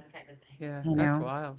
we'll see. And then We'll see Brian though. Enton had a border patrol guy who lives in the area and he's used to the terrain and stuff, and he Yeah, took Brian Enton into the desert, not saw not far that. off the main road, Yeah. and the cameras wouldn't see anything. And I guess Nope. they have I don't know what it's called, but some You kind of an know, ordinance where you're not allowed to have lights on at lights nights. on. Yeah, I watched that.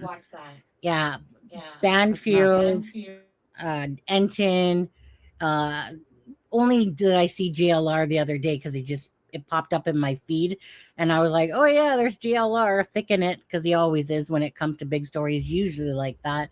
But I always do like boots on the ground, regardless. But nah, I mean, the whole thing is strange. Like, to me, this is someone that knows where those cameras are, except for the one that they missed on top of the roof. But it's, to me, this is somebody that is not a stranger. It's not a random thing. To me, it seems more like it's inner, for sure. And that's So why. yeah, I think it has to definitely be somebody connected, because if this was an abduction for a ransom, Yeah. based on Savannah's career and her worth, Mm. you would think that ransom note, or whatever you want to call it, would have went to NBC, like her network, instead of a couple Right. of Yeah. local networks. Like, it's to me, it's pretty clear that it's I, an inside. I think it's an inside. I don't think she's alive. I don't think that she's hiding somewhere. I find it weird though that they went to the septic tank and that today. It's like I said, going back again. And it's like, what do you guys keep missing or not do? Like, that's how it feels. It feels like a little bit of a circus. Dun, dun, dun, dun, dun, dun. Let's go to Annie's. Let's go to Nancy's. Let's go back to Nanny's. And it just seems, I've never seen something where they've gone back so many times. And it's like, so what? Did you see a helicopter? The helicopter footage showed you that camera up on the roof. I don't know. It just seems so strange. Like, how do you unseal and then go back? And then the sheriff says, well, I done fucked up, basically. And you're just like, Yeah, you think just good a to little know. bit.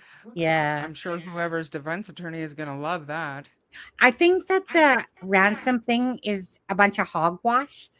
I think it's really just to divert. And like when they played that one clip yet last night, Charmaine, when they said we'll pay again, those words reminded me of receiving an email or that note, the second note, which didn't have, I guess, a time on it or whatever. It just reminded me of, well, you know what? We screwed up while we kidnapped your mom and she's dead, but we can tell you where the body is, but, because the way she worded those words, like, you don't usually say, you say celebration when you think of celebration of life. You don't use the word like valuable. And what was the other word she used? It was this is valuable to us, or this is Yeah, value. but It's not she is important to us or anything. it's, It was this it's is not, valuable.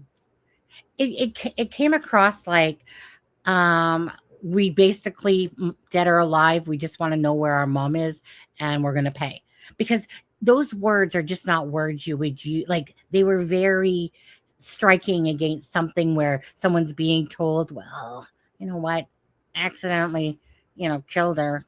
It was kidnapping, went wrong. It was supposed to be for just the money. Anyways, it's all strange because this is like, I even said it and I heard a news person say it. It's like a cat and mouse game.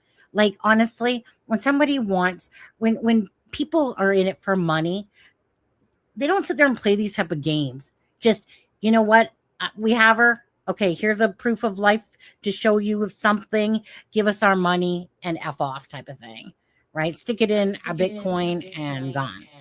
Not Yeah, this. and I don't. Yeah, and I don't think that it was. I think it would have had to have been planned because of if unless they're used to using VPNs and IP erasers and stuff like that, it would take time to set up. And would Oh, you why would you bother doing ransom? You know what I mean? I feel like it would have been planned. The I whole think this thing is would have been planned. planned. Yeah, I think it's planned, absolutely, to make it look. But like I said, I think it's gonna come back like when Banfield there, when she Ashley Banfield, like when she says, my source told me that he is the prime suspect or he may be the prime suspect. I think there's a lot of weight into that.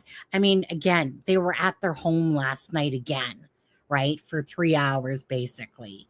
And what are you doing in there for 3 hours, right? It's not, oh, let's just go over everything. But, no. I think it's just going to come back to inner family greed, because I know she's a writer and I know he's a teacher, but you know how it is when people like taste money or maybe they're living way beyond their means, perhaps. And then, they're more in a bad financial situation. I don't know. I just think that it's going to come back to the inner family circle there. And yeah. Yeah, it would be something like maybe jealousy of her sister, like the lifestyle she's living, and obviously probably doing a lot for her mom and maybe not doing so much for her. And Yeah. maybe if she's got nothing to do with it, maybe the husband has an issue. But I also heard today that they've been having marital issues for quite some time. I don't know Mm. if there's any truth to that, but but Maybe she because sits of beside money. Savannah. Yeah, she sits beside Savannah and she has spoken, so Yeah, but I she don't know. rubs me the wrong way for some reason. I don't know what Me it too. is, but she kind of rubs me the wrong way. Savannah comes off as legit, real, but I don't know. There's just something that bugs me about Annie a little bit. I don't know. Uh, yeah, it's just one of those Same. things that sometimes you can't just, there's no particular reason. It's just when I look at her, I'm just like, yeah, you're not Yeah. authentic like Savannah. But Um, anyways, we I have it's a question from Dodie for you. She wants to know what happened to Kent. She doesn't see him uh anymore. I don't know. I mean, it's not like every now and again I'll talk to Kent, once in a while, but the thing is that things changed and he's hanging out on and going on other channels. I don't watch them, but I know that he's on like other channels and doing stuff still. It's just that at that time for a while it was like all working. So I have personally nothing against Kent. But again, I'm not into the whole that they have been abducted or hidden theory.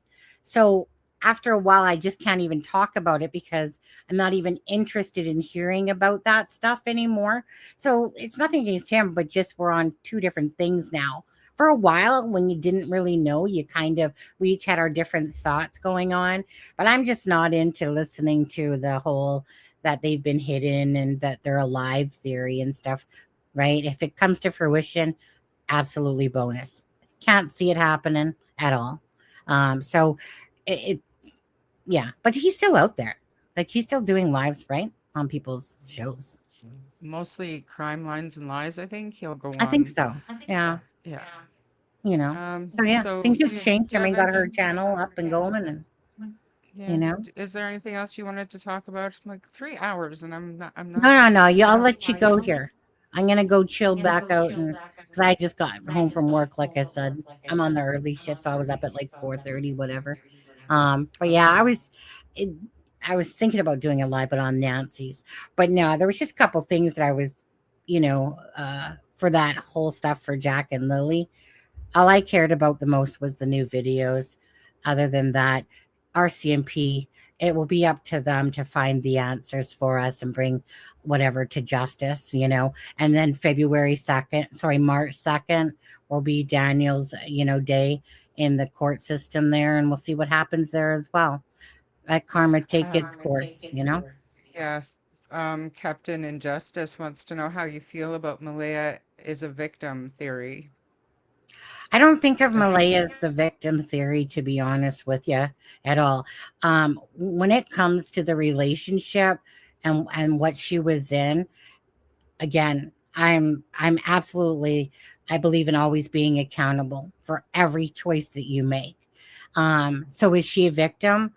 Okay, in the relationship, yeah, I can get that, right? But again, that's like saying that I was a victim in my relationship.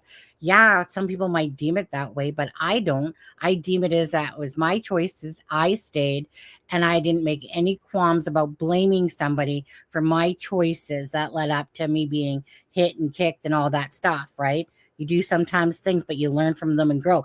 As for Malaya in this whole case, now all I care about is Jack and Lily. Whatever issues she has going on with her mental health issues, right? Fix them. Deal with your shit. But I just want to know what happened to Jack and Lily in the presence of two people, well, three people, but two people that were supposed to take care of Jack and Lily, and they didn't. And, so whatever happened to them, whether it was due to the hands of them or not, regardless, it was still, that's all I care about. I really, I have a lot of empathy for people when it comes to being victims, but in this case, it's about Jack and Lily. It's not about them to me. I don't really care what happens with both of them. I just want to know the truth about Jack and Lily. hmm Is that So harsh? do you think no? Do you think we're close? Do you think we're close, or do you think we still got some waiting to do based on what Rob said here the other day? You know, I, w- I think about Sebastian's case, and I kept thinking that there was going to be answers, and never dreamed that it would be this long for Sebastian Rogers. I think the same thing can happen here with Jack and Lily. But in my heart of hearts, I would like to feel that in the next 3 to 6 months that something will happen. And honestly, if it doesn't, it's gonna probably be one of those things that's gonna be maybe years. I don't know. But I'm gonna pray for Jack and Lily that the truth will come out. So I don't know. What do you think, Charmaine, quickly on that one?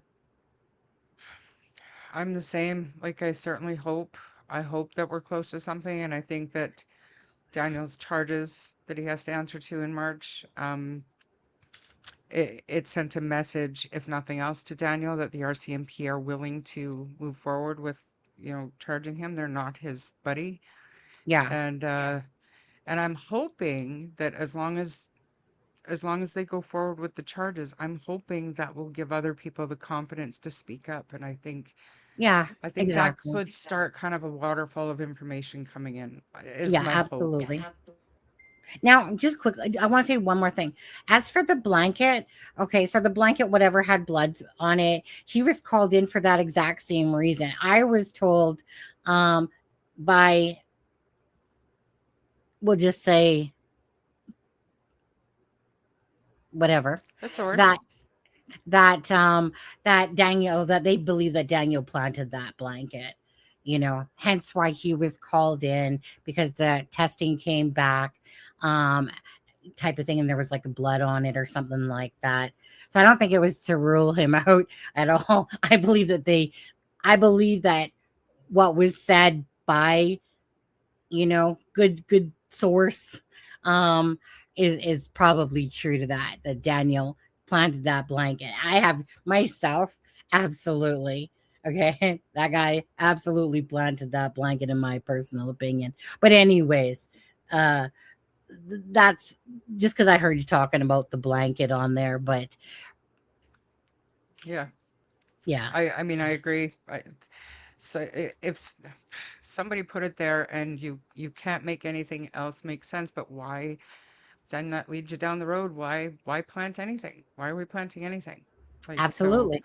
You don't I need to. mean, You know, Charmaine, and I'll let you go right here, but the bottom line is that, like I said, I know Charmaine has, I have, maybe a ton of you guys have. Anyone with normal thinking knows that whenever there's a case going on, that if there's any deception at all, what is it you're hiding? That's the bottom line of it. What are you hiding? If you're not telling the truth and you're inconsistent and stuff like that, then that tells me you're guilty of knowledge, you're guilty of hiding something to do with Jack and Lily. And I won't look at it any other way, because there's just been too much of it going on.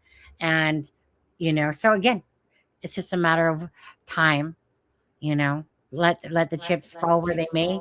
And hopefully that will bring answers for Jack and Lily that they deserve. And none of this circus act BS that's going on. But anyways, that's my last thing. yeah, you lie to protect yourself or you lie to protect somebody else. That's the Yep. long and short of it. Or you're a pathological liar and you just lie to see if you can get away with it, which in the case of missing children, I Yeah. can't see. So Yeah. why are we lying? Yeah. So, Yeah. but with that, I do want to end it. Melissa is going to go live later on. Sunny, please let us know if you're going to do a live on Nancy, because I think we'd all love to watch you for a while. And yeah, 3 Yeah. hours and 5 minutes. That's not me anymore. I don't like it. You say that again? I don't like it. I don't like being live for like over 3 hours. I don't like it. Oh, yeah. Charmaine. Yeah. Okay. But anyway, yeah, I will let you know. Okay. Okay. Have a great night, Okay. everybody. Okay. Thanks, Sunny. Take care. Bye-bye. Bye.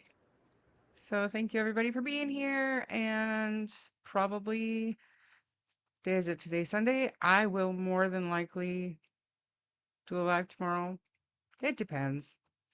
It depends. If you have any other cases that you want to hear about, email me.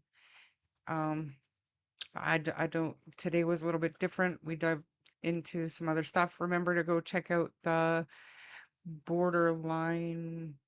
Man, I forgot the channel name already. Did I still have it here? Nope. That's the link for here. Anyways, it's in the description of the video.